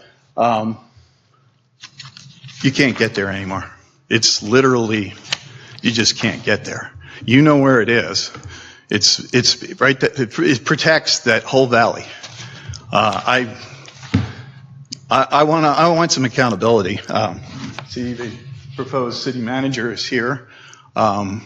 Maybe we can get somebody to actually go and walk them, take an actual look, provide a photographic report, get back to you guys, and there they can stipulate, wow, I've actually turned in issues. Excuse me, again.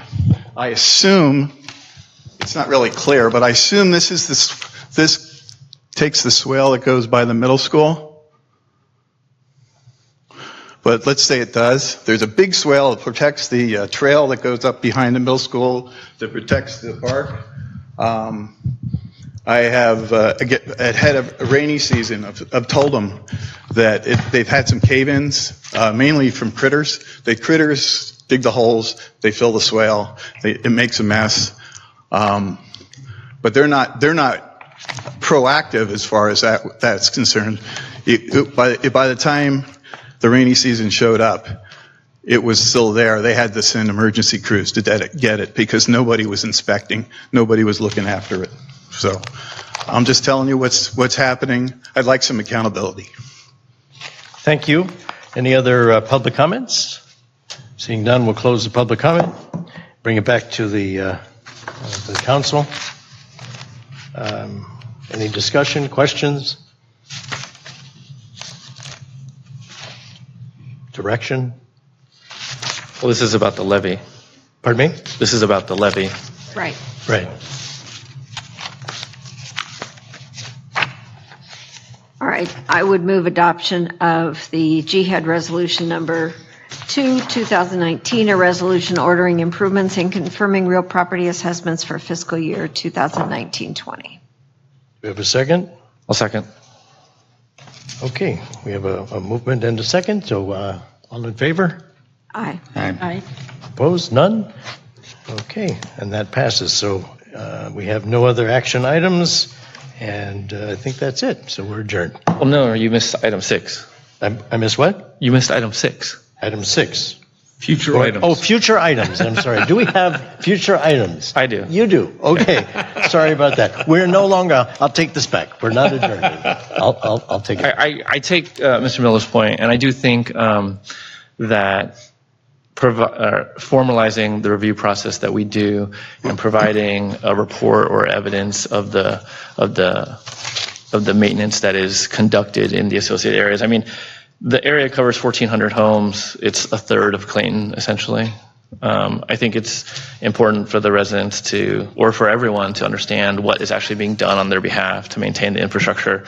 So I would like to take as a future agenda item a discussion about what we can do to communicate and validate the work that we are asserting that we are doing, to make sure that we are doing it to everyone's satisfaction. So I think that's a logical request. It's a great idea.